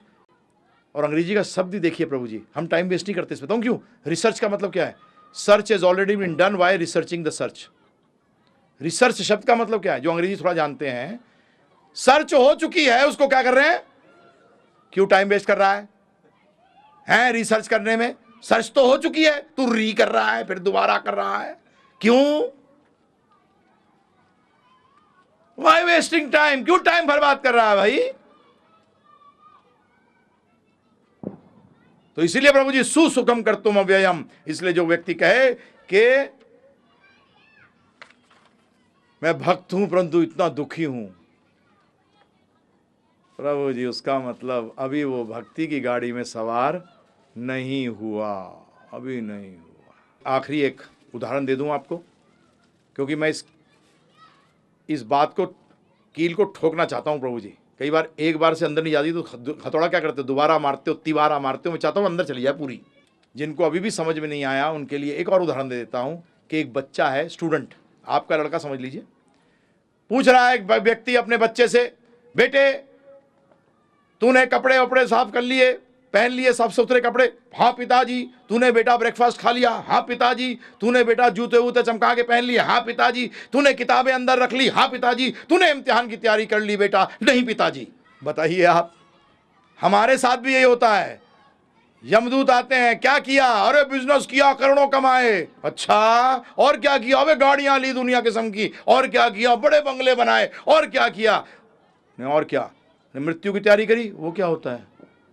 चल बेटा, क्योंकि तुझे शरीर तो इसके लिए दिया गया था, तुझे शरीर तो इसके लिए दिया गया था, और तू करता क्या रहा है? जवाब तो देना पड़ेगा, क्योंकि मैं अभी सिद्ध करने वाला हूं कि पुनर्जन्म होता है। और साइंटिफिकली जो बात करते हो ना, मैं साइंटिफिकली भी यूज करूंगा, कॉमन सेंस भी यूज करूंगा, और तर्क का इस्तेमाल भी करूंगा आपके सामने इसको सिद्ध करने के लिए। अब अगला प्रश्न बड़ा इंपॉर्टेंट, ध्यानपूर्वक सुनिएगा। आध्यात्मिक ज्ञान लेना तो अनिवार्य हो गया, क्योंकि उसी से पता लगेगा कि हमारे को जीवन मिला क्यों है, ये शरीर क्यों है, ये योनियां क्यों हैं। क्योंकि इसको जाने बगैर तो प्रभु जी सब कुछ बेकार है। हम लोग हो सकता है चल रहे कहीं हैं, जाना कहीं है। और फिर ये दोहरा रहा हूं कि छोड़ना कुछ नहीं है। हाँ, ये दिमाग मत लगा लीजिएगा कि आध्यात्मिक लेंगे तो भौतिक छूट जाएगा। हाँ, ये मत सोचिएगा, ये गलती मत कर दीजिएगा गलती से भी। नहीं नहीं नहीं नहीं नहीं, दोबारा दोहराना इसलिए पड़ रहा है, कई बार ना मेरे साथ चलते चलते लोग सोचने लगते हैं और हाँ सब छोड़ देंगे। छोड़ना कहाँ छोड़ के जाएगा? हैं, इस पेड़ से दूसरे पेड़ है प्रभु जी। इसकी रोटी नहीं खाएगा, दूसरे की खाएगा। खानी तो पड़ेगी, क्या छोड़ेगा? ये छोड़ना वोड़ना नहीं है, योग की बात हो रही है, यहाँ जोड़ने की बात हो रही है। यहाँ आप कुछ छोड़ रहे हो, कुछ ले रहे हो? बताओ मुझे। यू आर एडिंग, आप जोड़ रहे हो कि छोड़ रहे हो? तो बताइए, बताओ। जोड़ रहे हो तो छोड़ने की बात नहीं है, जोड़ने की बात है। मैं इसको दोहरा रहा हूं इसलिए कई बार क्या होता है, लोग सोचने लग जाते हैं और पता लगा माताएं अगले दिन पति को आने नहीं देती, बोलते अरे कई चक्कर में चला गया, मुझे छोड़ के भाग जाएगा। चिंता ना करो, भाग के जाएगा कहाँ? यहां भागने का नहीं है। अर्जुन ने यही गड़बड़ करी थी, भागने की बात कर रहा था, और भगवान ने क्या कहा? भागना नॉट अलाउड। यहां पहला ही वो है बोर्ड, भागना नॉट अलाउड। हाँ, भागने वाला व्यक्ति तो कार्य है, और भगवान को कार्यों से क्या करना है? अर्जुन ने भी ये कार्यता दिखाई थी। चलिए, तो कल हमने आपको बताया था शास्त्र के बारे में कि शास्त्र का मतलब शस से मतलब अनुशासन, और अनुशासन जो है वो नियंत्रण पैदा करता है। जो नियम है वो नियंत्रण पैदा करते हैं, और नियंत्रण से क्या फायदा होता है कि हमें बड़े आसानी से अपना लक्ष्य प्राप्त करने में आसानी हो जाती है। जैसे कि मुझे बताया था कल मैंने, बड़ी चौपड़ जाना हो तो अगर ट्रैफिक नियम होंगे तो मैं आराम से पहुंच जाऊंगा, और अगर सब लोग पालन करेंगे तो कोई प्रॉब्लम है ही नहीं। परंतु अगर प्रभु जी कुछ करेंगे और कुछ नहीं करेंगे तभी तो प्रॉब्लम होती है, और अगर कोई नहीं करेगा प्रभु जी तो प्रॉब्लम ही प्रॉब्लम है। और आज अब थोड़ा दिमाग लगाइएगा, आज विश्व के अंदर प्रॉब्लम ही प्रॉब्लम है, ध्यान रखिएगा प्रभु जी। आज विश्व में प्रॉब्लम ही प्रॉब्लम है। उसका मतलब कहीं ना कहीं हम लोग कोई ना कोई नियम तोड़ रहे हैं। अमेरिका में लोग बड़े अच्छी तरह नियम पालन करते हैं, एकदम रेड लाइट पे रुक जाएंगे, हरे पे चलेंगे, हैं प्रभु जी, बड़ा ध्यान से नियम पालन करते हैं। परंतु भगवान का नियम तोड़ दिया, इसलिए बेड़ा गर्क हो गया। हमारे शास्त्रों में 3 चीज कही गई, क्या? अग्नि जहाँ लग जाए जहाँ नहीं लगनी चाहिए, बीमारी हो जाए और उधारी हो जाए, इसको होते ही क्या करो? ख़त्म करो। और हमारा जीवन में क्या हो गया है? उधारी। देखो हालत, एक बदमाश देश ने हमारा सबका सत्यानाश मार दिया, और वहीं भेजते हैं अपने बच्चों को। अमेरिका जा रहा है, नर्क जा रहा है, कितने खुश हो रहे हैं, सब ताली बजा रहे हैं, गले में माला पहना रहे हैं। अमेरिका के अंदर आज से 25-30 साल पहले डॉक्टर्स में सबसे अच्छा धंधा था डेंटिस्ट का, दांतों के डॉक्टर का, क्योंकि वहाँ चॉकलेट लोग बहुत खाते थे। और आपकी जानकारी के लिए 5 साल पहले जो आए हैं फिगर्स, उसमें कहा गया है सबसे अच्छा धंधा चलता है साइकाट्रिस्ट का। और साइकाट्रिस्ट को अगर किसी को बताओगे गांव वाले को, क्या पागलों के डॉक्टर का धंधा सबसे अच्छा चलता है वहाँ। तो बताइए प्रभु जी, ये सोसाइटी बढ़ी है कि गिर गई है? आपकी जानकारी के लिए अमेरिका के अंदर, यूएस के अंदर 85% लोग, 85% लोग जीवन में एक बार पागलों के डॉक्टर के पास जाते हैं। और उस समाज के अंदर हम अपने बच्चों को भेजते हैं कि तू भी पागल बन के आइयो बेटा, और अपने आप को समझते हैं हम बहुत अक्लमंद हो गया। 85% लेटेस्ट रिपोर्ट्स हैं ये। 85% अमेरिकन जाते हैं। आपने सुना था प्रभु जी, आज देखिए आप अमेरिकन के अंदर इंडियंस, आपने हिंदुस्तान में कभी नहीं सुना होगा कि व्यक्ति अपने पत्नी को भी मार रहा है, अपने बच्चों को भी मार रहा है, और वहां अमेरिका में जाके हिंदुस्तानी अपने पत्नी को भी मार रहे हैं, अपने बच्चों को भी मार रहे हैं। कभी ऐसा सुना था आपने? वही बीमारी हमें लग रही है।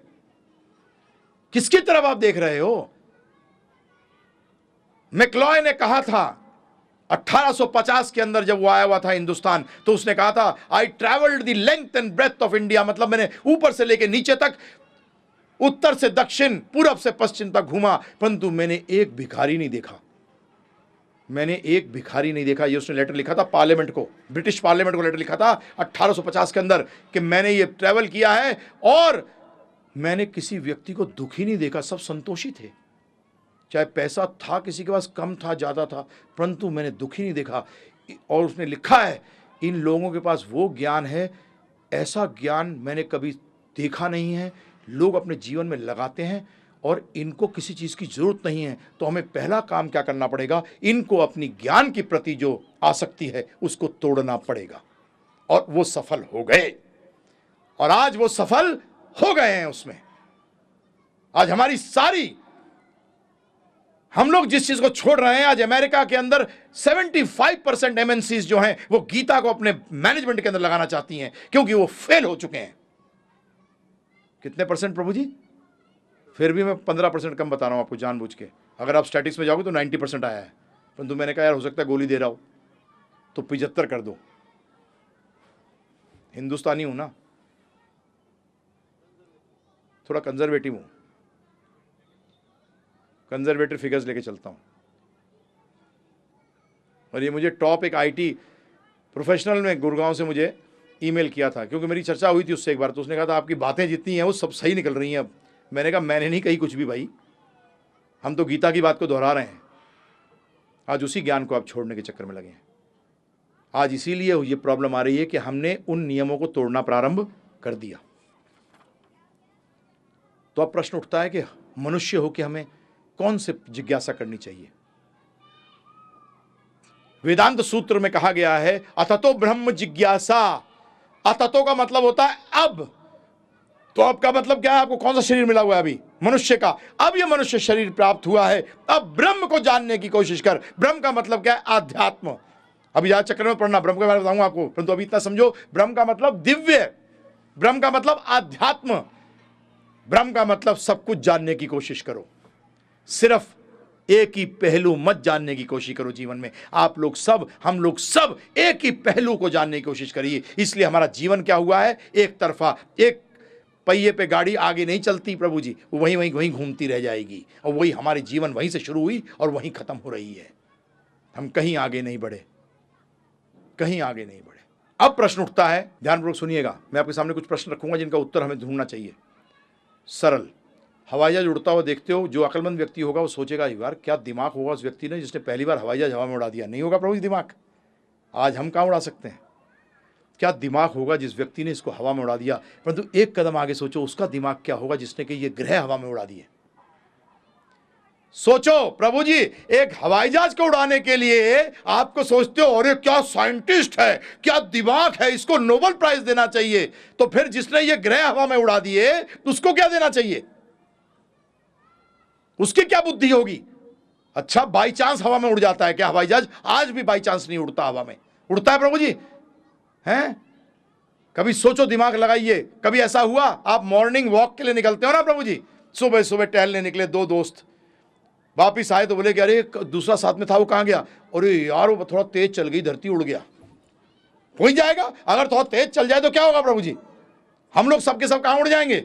हवा में। हुआ आज तक ऐसा कि भाई 3 दोस्त गए थे, अखबार में आए, आज 2 गायब हो गए, तो वो लोग मॉर्निंग वॉक पे जाना ही छोड़ देंगे, बोलेंगे यार चलते फिरते में गायब हो जाते हैं।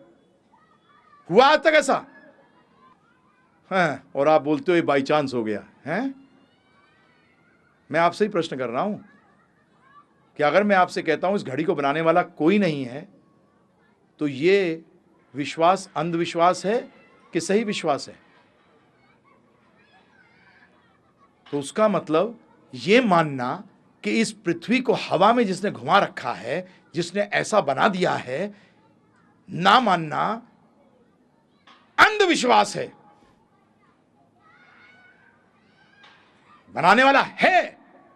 अरे कैमरे को देखते हो, कहते हो क्या कैमरा है, जरा सा, और क्या मेगापिक्सल है ना प्रभु जी।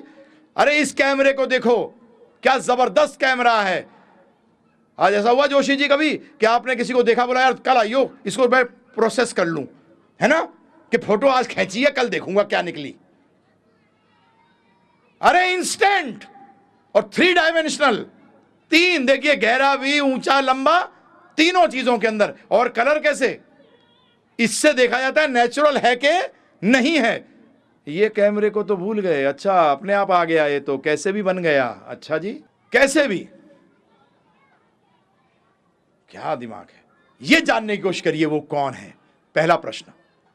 दूसरा प्रश्न, जीवित शरीर और मृत शरीर जब देखते हो तो देखो इन दोनों में क्या कोई भेद है। तीसरा प्रश्न, क्या भेद है, एक में चेतना है, एक में चेतना नहीं है। चौथा प्रश्न, मैं सिर्फ एक एक लाइन के आंसर दे रहा हूं, इनके फिर एक्सपेंशन होगा। अगला प्रश्न क्या है कि ये चेतना क्या है, बैटरी की तरह है जो कि जब पूरी हो जाती है तो खत्म हो जाती है, या कोई ऐसी चीज है जो अंदर से निकल जाती है जिसके कारण कि ये शरीर क्या हो जाता है, खत्म। साइंस भी हाइपोथेसिस बोलती है। हाइपोथेसिस का मतलब होता है हो सकता है, हो सकता है नहीं हो। नहीं हो पे नहीं चलती साइंस। तुम्हारे शास्त्र कहते हैं क्या, वेद कहते हैं एक वस्तु है जो अंदर से चली जाती है, एक चीज है जो अंदर से चली जाती है, उसको हम कहते हैं आत्मा। कुरान कहती है रूह और बाइबल कहती है सोल। पानी, नीर, तन्नी, मद्रासी में तन्नी, हिंदी में पानी, संस्कृत में तो प्रभु जी एक ही वस्तु है, 3 अलग वस्तु हैं, एक ही वस्तु है।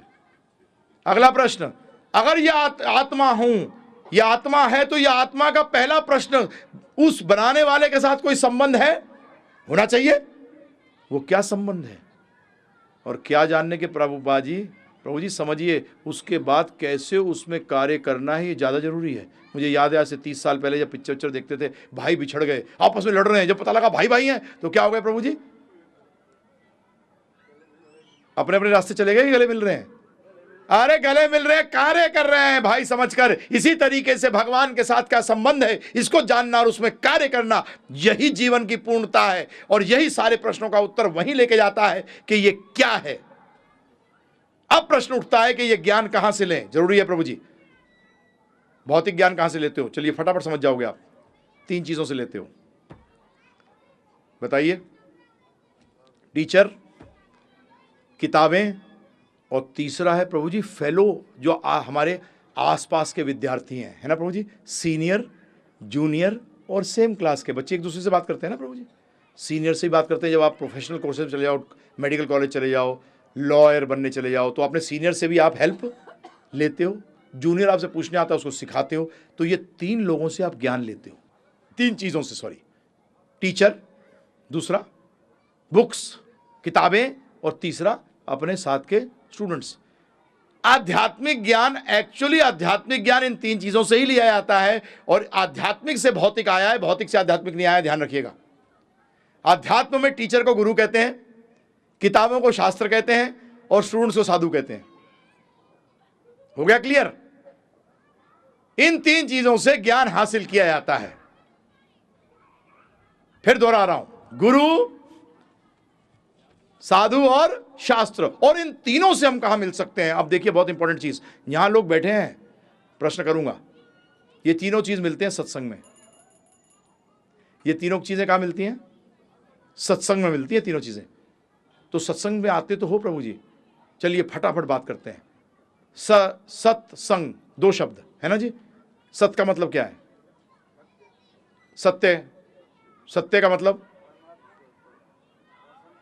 परमात्मा से मैं फायदा क्या, जो फायदे वाली चीज है उसकी बात करो। वो क्या है? उनकी आज्ञा। डॉक्टर से भाई हार्ट अटैक हो रहा है, किसको बुलाओ? डॉक्टर को। वो ये सलाह करने को कह रहा है, उस सलाह वाला को मत कर लो, सिर्फ डॉक्टर को बुलाओ। क्या होगा? कोई लाभ नहीं होगा प्रभु जी। होगा लाभ? अब वर्ल्ड के बेस्ट डॉक्टर को बुला लो, परंतु बोलो कि सलाह मत दे कुछ भी, तू आजा बस, सर टिकट के पैसे ले लियो, घर आ जाइयो, परंतु ये करो नहीं, करने बढ़ने के लिए कुछ मत कहे। तो उसका मतलब, सत्य का मतलब क्या हुआ? भगवान की वाणी, भगवान की वाणी, क्योंकि वही सत्य है, बाकी कुछ तो सब चीजें असत्य हैं। और संग का मतलब क्या है? चलिए बताइए। साथ। अच्छा, फिर मिलने का मतलब क्या है? दोनों में फर्क है। संबंध, मिलने का मतलब ही संबंध, संग का मतलब ही संबंध। तो सत्य मिलना क्यों नहीं कहा गया? सत्संग क्यों कहा गया है? अरे सरल उत्तर दीजिए, बुरे संग से क्या होता है? बताइए, बुरे संग से क्या होता है प्रभु जी? है हानि क्यों होती है? आपने एंड में पहुंच गए, क्योंकि उसके पहले उसको क्या मिलता है? बुरा संग करने से क्या आदतें पड़ती हैं? बुरी आदतें पड़ती हैं। बुरा संग करने से बुरी आदतें पड़ती हैं और अच्छा संग करने से अच्छी आदतें पड़ती हैं। उसका मतलब, संग का मतलब यह है कि जब आप दूसरे से प्रभावित हो जाओ और उसकी आदतें अपने आप ले लो। और मिलने में कोई मतलब नहीं होता, मिलने हरी बोल कैसे ठीक ठाक बस चले गए, संग नहीं किया। और संग का मतलब आपने उसके चीजों को अपने जीवन में उतारा। तो सत्संग का मतलब क्या हुआ? कि आपने जो आपने सुना उसको जीवन में उतारा। अगर नहीं उतारा तो कई बार लोग, मैं पूछता हूँ, अरे हम तो खूब सत्संग करते हैं, और जब उनके जीवन का आचरण देखता हूँ तो मैं कहता हूँ हे भगवान। तो भगवान क्या करते हैं पता है आपको प्रभु जी? जब हम लोग सत्संग में जाते हैं तो भगवान अटेंडेंस रजिस्टर है, वहाँ एक सबका नाम अर्जित है, उसके सामने पेंसिल से पी लगाते हैं। पी का मतलब प्रेजेंट। परंतु हम जब चले जाते हैं और कुछ भी नहीं करते जो कहा गया था, तो भगवान रबर से मिटा देते हैं, बोलते हैं मिलने आया था, संग करने नहीं आया था। ये क्या करने आया था? मिलने आया था, मिलके चला गया। तो सत्संग में तो सत्संग कराता हूं भाई, मैं मिलने की तो कोई काम नहीं कराता। अब मैं आपसे अगर पूछूं कि सत्संग में आते क्यों हैं? हाँ प्रभु जी, कहीं भी जाते हो तो आप किसी से मीटिंग करने जाते हो तो ये लेके जाते हो कि मुझे इससे क्या क्या लाभ होगा। तो आपको सत्संग में आने से क्या क्या लाभ होगा? अब मैं अल्टीमेट लाभ की बात नहीं कर रहा, मैं बात कर रहा हूं बीच में हमें उस तक पहुंचने के लिए क्या लाभ होगा सत्संग में। बगैर जाने हम सत्संग में क्यों जाते हैं जी? कमाल है, जीवन हो गया जाते जाते, परंतु ये पता नहीं कि सत्संग से ग्रहण क्या करना है। पहली चीज ध्यान रखिएगा, सत्संग के अंदर शंकाओं का समाधान होना चाहिए। सत्संग में पहली चीज शंकाओं का समाधान, दूसरा शंकाओं के समाधान से श्रद्धा और परिपक्व होनी चाहिए, और तीसरा जीवन में बदलाव आना चाहिए। अगर ये तीन चीजें नहीं हो रही तो आपका मतलब यह है कि सत्संग में कुछ ना कुछ तो गड़बड़ किया है। आप सत्संग करके नहीं आए, या तो जो करा रहा है वो सत्य की बात नहीं कर रहा। तीन चीजें, शंकाओं का समाधान, श्रद्धा का परिपक्व होना, और तीसरा जीवन में बदलाव आना। नहीं तो क्या सत्संग करा प्रभु जी? है प्रभु जी कोई फायदा हुआ?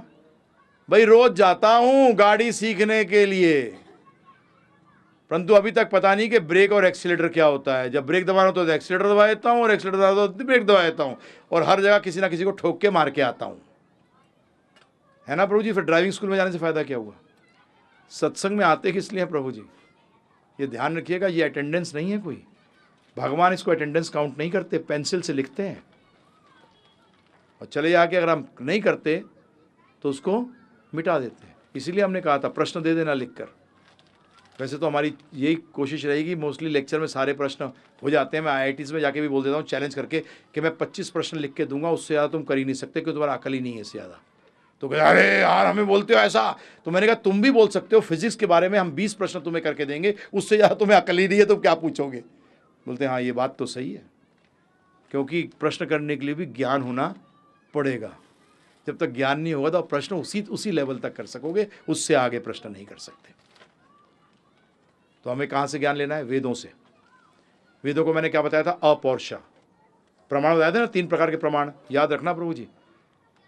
बोलते हुए मुझे बुरा लगेगा, आपको भी बुरा लगेगा, अगर मैं यहाँ बैठकर लेक्चर दे रहा होता कि 1 घंटे के अंदर 100 करोड़ रुपया कैसे कमाया जाता है, तो आप सबके पास टेप रिकॉर्डर होते, पेंसिल पेन होते कि कुछ मिस नहीं हो जाए। परंतु यहाँ तो भगवान की बात हो रही है, बेकार की बात हो रही है, क्या पेंसिल कागज़ ले आना है ना प्रभु जी। ये इंपॉर्टेंस देते हैं हम भगवान को, तो भगवान हमें कौन सी इंपॉर्टेंस देंगे बताइए आप मुझे। ये महत्वपूर्णता दिया हमने भगवान को, तो भगवान, आज मैं सही बता रहा हूँ मोदी बात नहीं बता, मैं 100 करोड़ बता रहा था, घंटे में 100 करोड़ कैसे कमाए जाते, तो यहाँ क्या हालत होती। बैठे होते अरे कुछ मिस ना हो जाए, कहीं 2 मिनट का वाला चक्कर में पता कुछ ना मिले। प्रभु जी किसको धोखा दे रहे हो? उसको नहीं, अपने आप को, क्योंकि उसको तो धोखा दे ही नहीं सकते। भगवान के साथ तो सिंपल है, जो दोगे ना प्रभु जी उसका अनंत गुना वापस मिलता है। कितना? धोखा दोगे तो अनंत गुना रिटर्न। हाँ ध्यान रखना, जो उसको दोगे उसका अनंत गुना वापस, क्योंकि भगवान के पास धोखा नहीं है। आप बोलोगे पैसा देता हूं, वो तो उसी का माल है, उसको क्या दे रहे हो? जो तुम्हारे पास है वो दो ना, जो उसके पास नहीं है, उसके पास धोखा नहीं है प्रभु जी।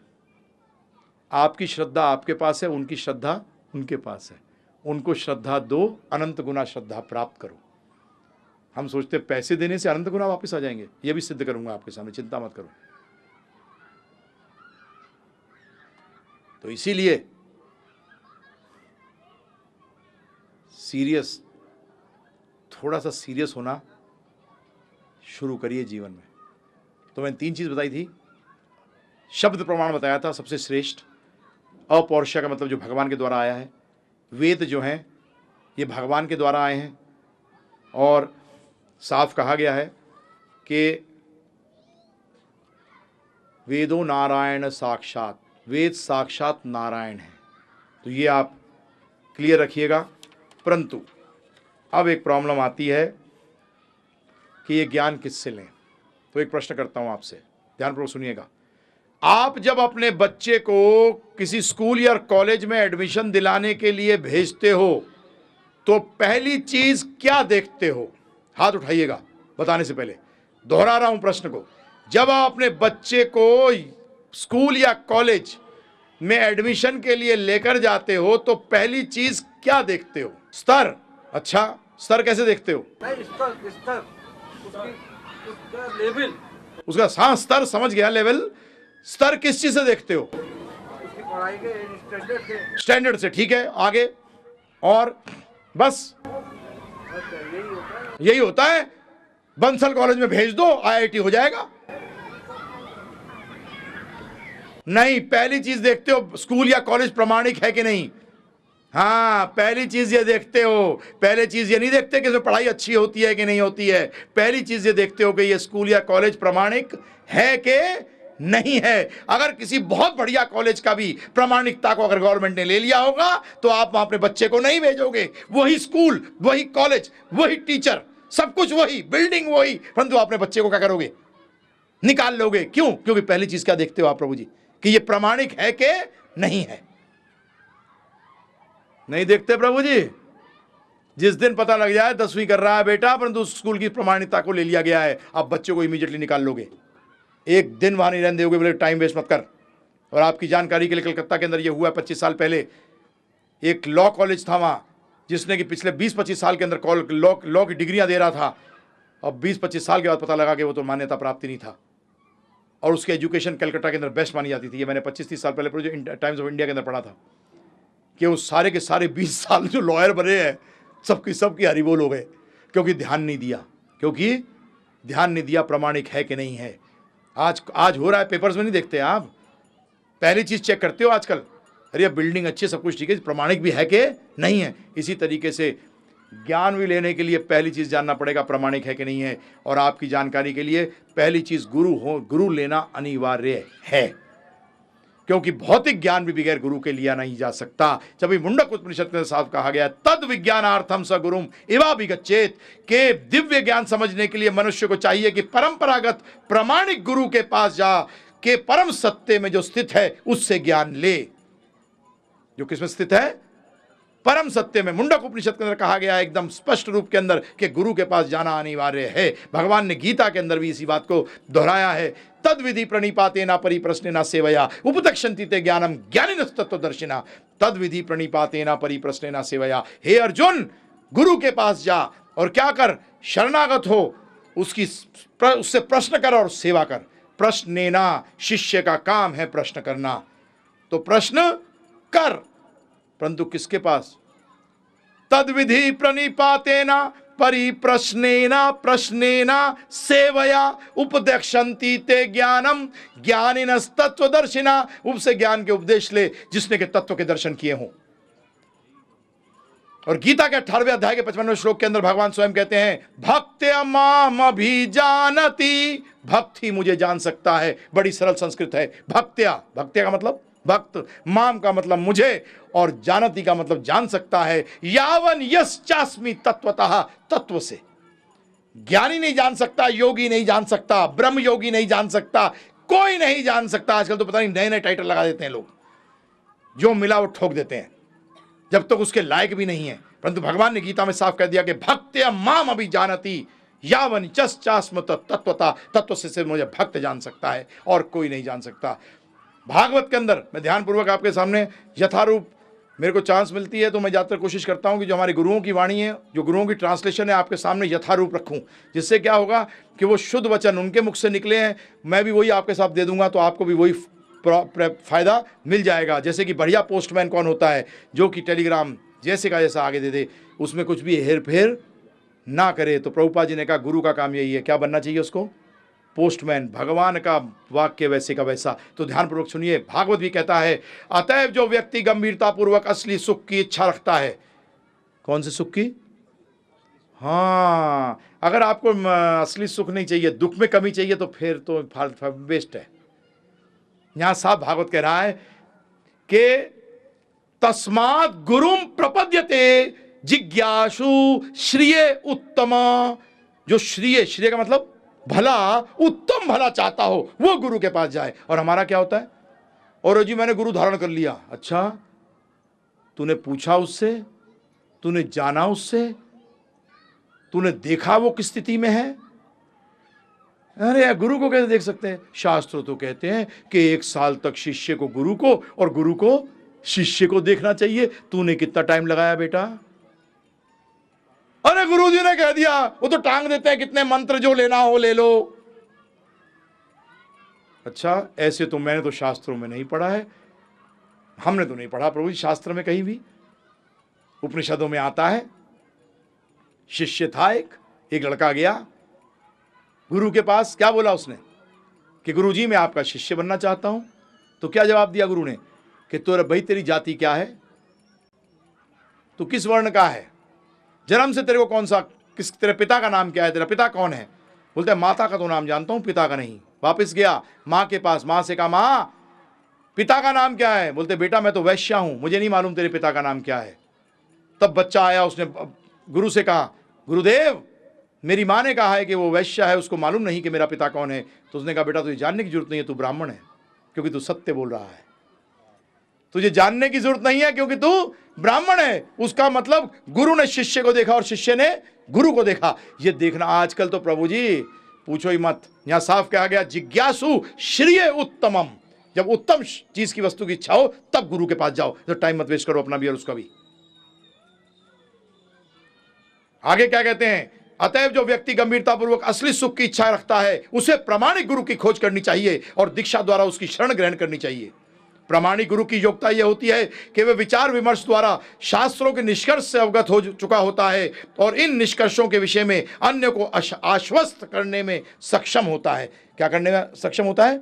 आश्वस्त करने में सक्षम होता है। ऐसा महापुरुष जिन्होंने समस्त भौतिक बातों को त्याग कर भगवान की शरण ग्रहण कर ली है, उन्हें प्रामाणिक गुरु मानना चाहिए। ये भागवत कह रही है। तो प्रभु जी अब एक काम और करना। गड़बड़ हमारी क्या है?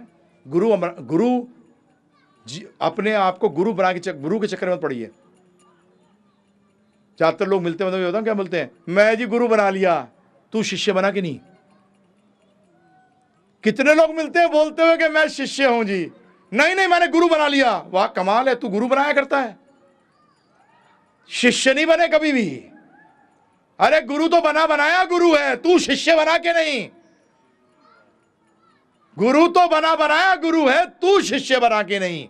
गुरु के बनाने से तेरे को क्या होता है? भगवान कृष्ण तो भगवान थे, भगवान हैं और भगवान रहेंगे। अब तू भक्त बना के नहीं जी, मैं तो भगवान को बना लिया।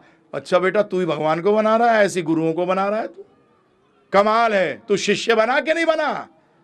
क्या ढोंग करते हैं प्रभु जी। कलयुग है तो, परंतु कई बार लोग मिलेंगे मुझे बोलते हुए जो जहाँ अपने आप को भौतिक ज्ञान में अक्लमंद मानते हैं, वो ज़्यादातर मिलते हैं। देखो जी, हम तो अपने ही दिमाग से निष्कर्ष, अपने ही परिणाम निकालते हैं, निष्कर्ष निकालते हैं। हम अपने आप विश्लेषण करके शास्त्र भगवद गीता पढ़ लेंगे स्वयं और इससे निष्कर्ष हम खुद निकाल लेंगे।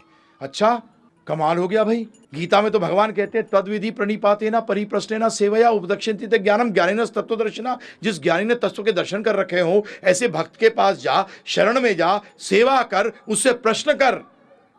सेवा का मतलब टांग दबाना नहीं होता, सिर्फ सेवा का मतलब उसकी आज्ञा का पालन। प्लीज ये ध्यान रखिएगा प्रभु जी। हम लोग पैसे लेके पहुंच जाएंगे देने के लिए, अरे पैसे का गुरु को क्या करना है? सेवा का मतलब होता है कि उनसे हमने प्रश्न किए, हमें आज्ञा मिली, वो आज्ञा का हम पालन करें। और आज्ञा क्या देगा गुरु? क्या कर? हरे कृष्ण कृष्ण कृष्ण हरे हरे, हरे राम राम राम हरे हरे। तो ये प्रभु जी, कई बार लोग कहते हैं अरे भाई हम स्वयं जान जाएंगे सही क्या है और गलत क्या है। संकोच करते हैं, आध्यात्मिक अथॉरिटी को मानने में संकोच करते हैं। परंतु ध्यान रखिएगा, श्रद्धा आप लगाते हो प्रभु जी। हर डॉक्टर के पास जाते हो, एमबीबीएस डिग्री चेक करते हो उसकी, हैं जी? डॉक्टर के पास जाते हो, एमबीबीएस डिग्री चेक करते हो प्रभु जी उसकी? नहीं करते। दूसरा, बस में बैठते हो, पहले ड्राइवर के पास जाते हो, लाइसेंस दिखा, करते हो प्रभु जी? नहीं। गवर्नमेंट पे आपको यकीन है कि उसने चेक कर लिया होगा। जो हवाई जहाज में ट्रैवल करते हैं, जाके देखते हो, पायलट जी जरा मुंह खोल, जरा देखूं तूने पी तो नहीं रखी, करते हो चेक? नहीं करते हैं। किताब पढ़ने जा रहा है स्टूडेंट, टीचर कह रहा है शुरू के अंदर कि बेटा ऐसे होता है, मैं तो नहीं मानता, तो ऐसे होता है। जीवन श्रद्धा से शुरू होता है, ज्ञान श्रद्धा से शुरू होती है। आपका जीवन भी श्रद्धा से शुरू हुआ है। अगर शास्त्र कहते हैं अगर माता ने नहीं बताया होता पिता कौन है, जीवन भर ढूंढता रहता, पिता नहीं मिलते। समझे आप? अगर माँ ने नहीं बताया होता तो श्रद्धा तो वहाँ से शुरू हो जाती है प्रभु जी। तो श्रद्धा तो थोड़ी रखनी पड़ेगी। न्यूज़पेपरों में श्रद्धा रखते हो, है ना प्रभु जी? तो परंतु ये जरूर कहा गया है, देखना पड़ेगा, चेक तो करना पड़ेगा। प्रभुपाद जी ने कहा सोना खरीदने जाते हो तो सोने के बारे में कुछ तो पता होना चाहिए, भाव पता होना चाहिए। भाव तो पता होना चाहिए ना प्रभु जी। आपको बता दे कोई सोना कैसा होता है प्रभु जी? पीतल जैसा होता है ना प्रभु जी, चमकता है, ठोस है, आवाज करता है।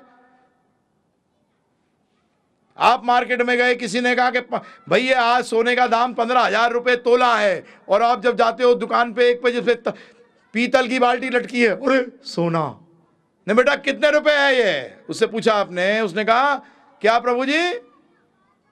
1,000 रुपये किलो। अरे बड़ा सस्ता है यार, खरीद लो। यही आज हो रहा है। शास्त्र कहते हैं गुरु को शिष्य को चेक करे बजाकर, और शिष्य गुरु को बजाकर चेक करे। गुरु देखता है बेवकूफ़ शिष्य मिल गया, लूट लो। शिष्य सोचता है गुरु बना लिया, बेवकूफ़ बना दिया इसका, मैं शिष्य बनने लायक था नहीं और इसको मैंने गुरु बना लिया। शास्त्र कहते हैं गुरु और शिष्य दोनों न रख जाएंगे। स्पष्ट बोलता हूं, चैलेंज के साथ बोलता हूं, जो बोलता हूं प्रभु जी, फालतू बात नहीं करता। मैं आपको बता रहा हूं, मैंने 48 ट्रांसलेशन पढ़ी है भगवत गीता की, और मेरे ख्याल से हिंदुस्तान में कोई ऐसा व्यक्ति नहीं होगा जो कि टॉप पे थे उस टाइम जिसको मैंने सुना नहीं हो, ये जानने के लिए पहले कि ये व्यक्ति बोलता क्या है। मेरे पिताजी हैरान हो जाते थे कई बार, बोलते यार तू तंग करता है क्यों। मेरे पिताजी की भी आती, फौज में थे, जीप उठाई, चल ड्राइवर, किसी भी साधु संत के पास पहुंच गए, और वो कहते थे, उनसे मैं प्रश्न करना शुरू कर देता था। सिंपल प्रश्न बता रहा हूं प्रभु जी आपको करता था। वो कहते थे जा बेटा कर्म किए जा, फल की इच्छा मत कर। तो मैं सीधा कहता था झूठ क्यों बोल रहे हो? बेटा झूठ कहां बोल रहे हैं? मैंने कहा तो झूठ, एकदम सफेद झूठ बोल रहे हो। मैंने आप ऐसा करते ही नहीं। अरे नहीं, हमारा पूरा जीवन ऐसा है। मैंने कहा ठीक है, एक प्रश्न का उत्तर दो। बोले बोल बेटा। उसे क्या पता था कहां फंसने जा रहा है। सीधा पूछता था प्रभु जी प्यास लगती है? बोले हाँ बेटा लगती है। मैंने क्या करते हो? बोले पानी पीता हूं। तो मैंने कहा फल की इच्छा करी तो?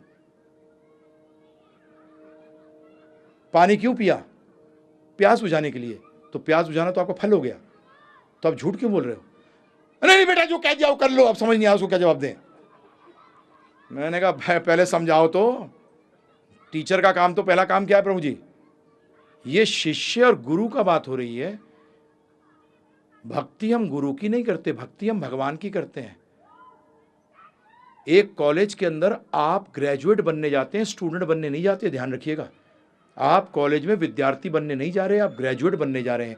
जो स्कूल या जो कॉलेज सिर्फ विद्यार्थी बनाना चाहता है प्रभु जी, वो कभी आपको ग्रेजुएट नहीं बनाएगा, क्योंकि धंधा खत्म हो जाएगा उसका कि ये 10 साल फेल होता रहे, स्टूडेंट रहे। इसी तरीके से ध्यान रखिएगा, गुरु गोविंद दोनों कड़े खा के लागू। क्या है आगे? गोविंदियो बताए, अपने को गोविंद बताए, जूता मारो तो। बदमाश कहेगा अपने आप को भगवान बताता है। हमारे पुराणों में हर जगह यही है कि जो अपने आप को भगवान बताता है वो असुर है। हिरण्यकश्यपु ने अपने आप को भगवान बताया, रावण ने अपने आप को भगवान बताया, भगवान के विरोधी हैं। जो गुरु कहे अपने आप को कि मैं भगवान हूं या भगवान बन सकता हूं, अरे भगवान बने जाते हैं क्या? रामचंद्र जी जब आए तब भगवान थे, जब जवान हुए तब भी भगवान थे, बूढ़े तो वो कभी हुए ही नहीं, क्योंकि उनकी दाढ़ी मूछ तो कभी सफेद बाल वाली आई थी, आज तक देखी भी नहीं है। ये आजकल के टटपुंजी भगवान बने हुए। भगवान बना जाता है। अरे गुरु का हमने बार बार सुना, ये आप बार बार इस चीज को जानते हो, गुरु गोविंद दोनों कड़े का क्यों लागू पाए। अरे गुरु के इसलिए पाए लग रहे हैं पहले, क्योंकि उसने गोविंद को बताया है। ये गुरु का कार्य है। और पता नहीं आप लोगों का दिमाग उस टाइम कहां चला जाता है, गोविंद को भूल जाते हैं। क्या फायदा है सुनने से? क्या फायदा है ये सत्संग करने से? यह अधर्म है, यह ध्यान रखिएगा। गुरु के पास जाना अनिवार्य है, हमें शिष्य बनना अनिवार्य है, क्योंकि ज्ञान लेने के लिए शिष्य तो बनना पड़ेगा प्रभु जी। गुरु बनाना अनिवार्य नहीं है, शिष्य बनना अनिवार्य है। ध्यान रखिएगा, इस बात को बिल्कुल साफ रखिएगा। और हमारी गड़बड़ क्या होती है प्रभु जी? हम जीवन में भी गड़बड़ ये क्या करते हैं कि जब अगर मैं आपसे कहूं कि एक मैग्नेटिक फील्ड के अंदर एक पॉजिटिव पार्टिकल को अगर डाला जाए तो उस इफेक्ट को क्या कहते हो, तो आप क्या कहोगे? यार पढ़ा नहीं। आज मैं किसी नॉन मेडिकल आदमी से पूछूंगा मेड्यूला ऑब्लंगेटा क्या होता है, तो बोलेगा पढ़ा नहीं। परंतु जब भगवान की बात करना शुरू करता हूं तो क्या करता है? टर टर टर टर शुरू हो जाता है। कहां पढ़ा था? कहां सीखा? कौन से कॉलेज में गया? कौन से स्कूल में गया? कहां से सीखा तूने? क्यों बोला? इस चीजों में प्रभु जी बाहर के लोग अच्छे हैं। हमारे साथ अपने जीवन में हुआ, इटली के अंदर थे, मैं और मेरी धर्म पत्नी, हम लोग माला जपते हुए वहां कैनाल थी तो उसके साथ चल रहे थे। तो वहां एक व्यक्ति कुछ बेच रहा था, तो इसने उससे पूछा कुछ कि ये क्या है, ये क्या है? तो बता रहा, तो उसने हाथ में माला देखी तो उसने बोला ये क्या है? तो इसने कहा कि ये क्या है? हम भगवान का नाम जपते हैं, जैसे कि तुम क्रिश्चियन के अंदर रोजरी जपते हो और मुसलमान तस्बीह जपते हैं, इसी तरीके से हम माला पे नाम जपते हैं। देखिए कोई फर्क नहीं है प्रभु जी, ध्यान रखिएगा। तो हम भी माला पे जपते हैं। तो उसने यस, तो उसने पूछा कि कहाँ से हो तुम? मैं हिंदी में ट्रांसलेट कर रहा हूँ। कहाँ से हो तुम? इंडिया से हो। ओ, इंडिया में गॉड के बारे में बहुत जानते हैं। तो इसने प्रश्न किया तुम्हारा धर्म क्या है? तो बताऊँ क्या जवाब दिया उसने? नास्तिकता। हाँ, रिलीजन पूछा था। रिलीजन का मतलब एक्चुअली ट्रांसलेशन होता है फेथ। फेथ का मतलब श्रद्धा। मेरी श्रद्धा यह है कि भगवान नहीं है, क्योंकि जूते खा रहा है ना। ये रियलाइज नहीं कर रहा कि अपने कर्मों के कारण जूते खा रहा है। वो सोचता भगवान जूते मार रहे हैं। जब भी लोगों का दिवालिया निकल जाए भगवान कर रहे हैं, और जब कुछ अच्छा मिल जाए तो मैं कर रहा हूँ। मैंने कहा भगवान का काम और कुछ नहीं, तुम्हारा दिवालिया निकालना ही बैठा है उनका, कि यार इसका दिवालिया निकालना है, इसका दिवालिया निकालना है। अरे अपने कर्मों के अनुसार हो रहा है। तो इसलिए कृपा करके ध्यान रखिएगा कि ये कोई, हम लोग बहुत बड़ी हिंदुस्तान में गलती है जो कि बाहर में नहीं है प्रभु जी। वहाँ 17-18 साल का भी अगर बच्चा प्रीस्ट बन जाता है, जिसने सीख लिया होता है ज्ञान, अगर वो पुलपिट पे खड़ा होगा, उनकी जो जहाँ बात करते हैं उनको जगह जहाँ से वो बोलते हैं वहाँ अगर खड़ा होकर बोल रहा होगा ना, तो प्रभु जी एक बुजुर्ग व्यक्ति भी, क्योंकि उसको ज्ञान नहीं है, इस बच्चे ने पढ़ा है 8 साल 10 साल पढ़ के आके 18-20 साल का है, तो उसको ध्यान से सुनता है। और हिंदुस्तान में अगर कोई बच्चा अध्यात्म के बारे में बात करेगा तो अबे क्या सिखा रहा है, और क्या ऐसे ही हुए हैं। आज आपका बच्चा अगर डॉक्टर है प्रभु जी, हार्ट स्पेशलिस्ट है, और आपको हार्ट अटैक हो जाता है, आपका बच्चा कहता है ये करो, तो आप उसको थोड़ी कहते हो चल चल मेरे बाल सफेद हो गए मैं जानता हूं ज्यादा। आप कहते हो बेटा बचा किसी तरीके से, क्योंकि उसका ज्ञान ज्यादा है। ये मत करिए। मानिए इस बात को कि मैं नहीं जानता इसके बारे में, मैंने कहीं नहीं सीखा, पढ़ा नहीं, सीखा। पढ़ने से कुछ नहीं होता। आज मैं मैगजीनों के अंदर एटम बम के बारे में पता नहीं कितना पढ़ चुका हूं, परंतु मैं एक एटम बम नहीं बना सकता। बनाने की कोशिश भी करूंगा तो अपने को भी मारूंगा, दूसरों को भी मारूंगा। इसीलिए कृपा करके आध्यात्म को इतना लूज मत लीजिए करिए। यहां भगवान की चर्चा हो रही है, यहां कोई आपके जीवन का क्या आपका सबसे बड़ा लाभ है वो हो रहा है, आपको हानि से दूर किया जा रहा है। कृपा करके इस पे बोल दीजिए स्पष्ट, नहीं भाई इसके बारे में मैंने पढ़ा नहीं है, मत करिए ये। मैं आप सबसे हाथ जोड़कर विनती करता हूं कि भारत के ये कलयुग अधर्म का युग है, यहां हर व्यक्ति आध्यात्म का गुरु बन जाता है। पता नहीं कहां से 4 किताबें पढ़ी नहीं और समझता है कि मैं जान गया, 700 श्लोक रट लिए, सोचा कि मैं अब तो बहुत बड़ा ज्ञाता हो गया। अरे कहां लिखा है कि संस्कृत जाने बगैर तुम भगवान की भक्ति नहीं कर सकते? अरे भाषा है वो। आज अंग्रेजी जानने का मतलब थोड़ी हो कि मुझे फिजिक्स आ गई प्रभु जी, जोशी प्रभु आ जाती है क्या? नहीं आती। संस्कृत जानने का मतलब नहीं है कि आप गीता जान गए। भगवान ने कहीं नहीं लिखा गीता के अंदर, भगवान ने कहा भक्त्या माम अभिजानन्ति, भक्ति मुझे जान सकता है। और कैसे जानेगा? गुरु की शरण में जा, सीख। डॉक्टर्स की हैंडराइटिंग सबसे गंदी होती है प्रभु जी, परंतु जीवन बचाता कौन है? बोलो जी हैंडराइटिंग खराब है इसके पास नहीं जाऊंगा, मर जा। अबे जो लिख रहा है और जो बता रहा है उससे बढ़िया कोई चीज नहीं है। तो इसलिए आप चिंता मत करिएगा कि मुझे संस्कृत नहीं आती इसलिए मैं सीख नहीं सकता। प्रभुपाद जी की भगवत गीता मैं अनाउंसमेंट कर देता हूं अभी। हमारे एक भक्तगण हैं, उन्होंने डोनेशन दे रखी है। उन्होंने कहा कि प्रभु जी जो भी भगवत गीता लेना जाए, वैसे इसकी कीमत 100 रुपये है, 50 रुपये में आप ले सकते हैं। मैं आपको 48 ट्रांसलेशन पढ़ चुका हूं प्रभु जी, इसलिए मैं आपसे चर्चा कर रहा हूं। इसको पढ़ने के बाद ही मेरे सारे प्रश्नों का उत्तर मिला था, और मैं आज डंके की चोट पे कहता हूं कोई प्रश्न कर दो मैं उत्तर दे सकता हूं। परंतु अगर आपने भगवत गीता, क्योंकि आज भक्त के द्वारा लिखित भगवत गीता मार्केट में एक ही है, बाकी ज्ञानियों की है, योगियों की है, ध्यानियों की है, परंतु भक्त के द्वारा इजीली अवेलेबल सिर्फ एक भगवत गीता है। यह भी मैं चैलेंज कर रहा हूं,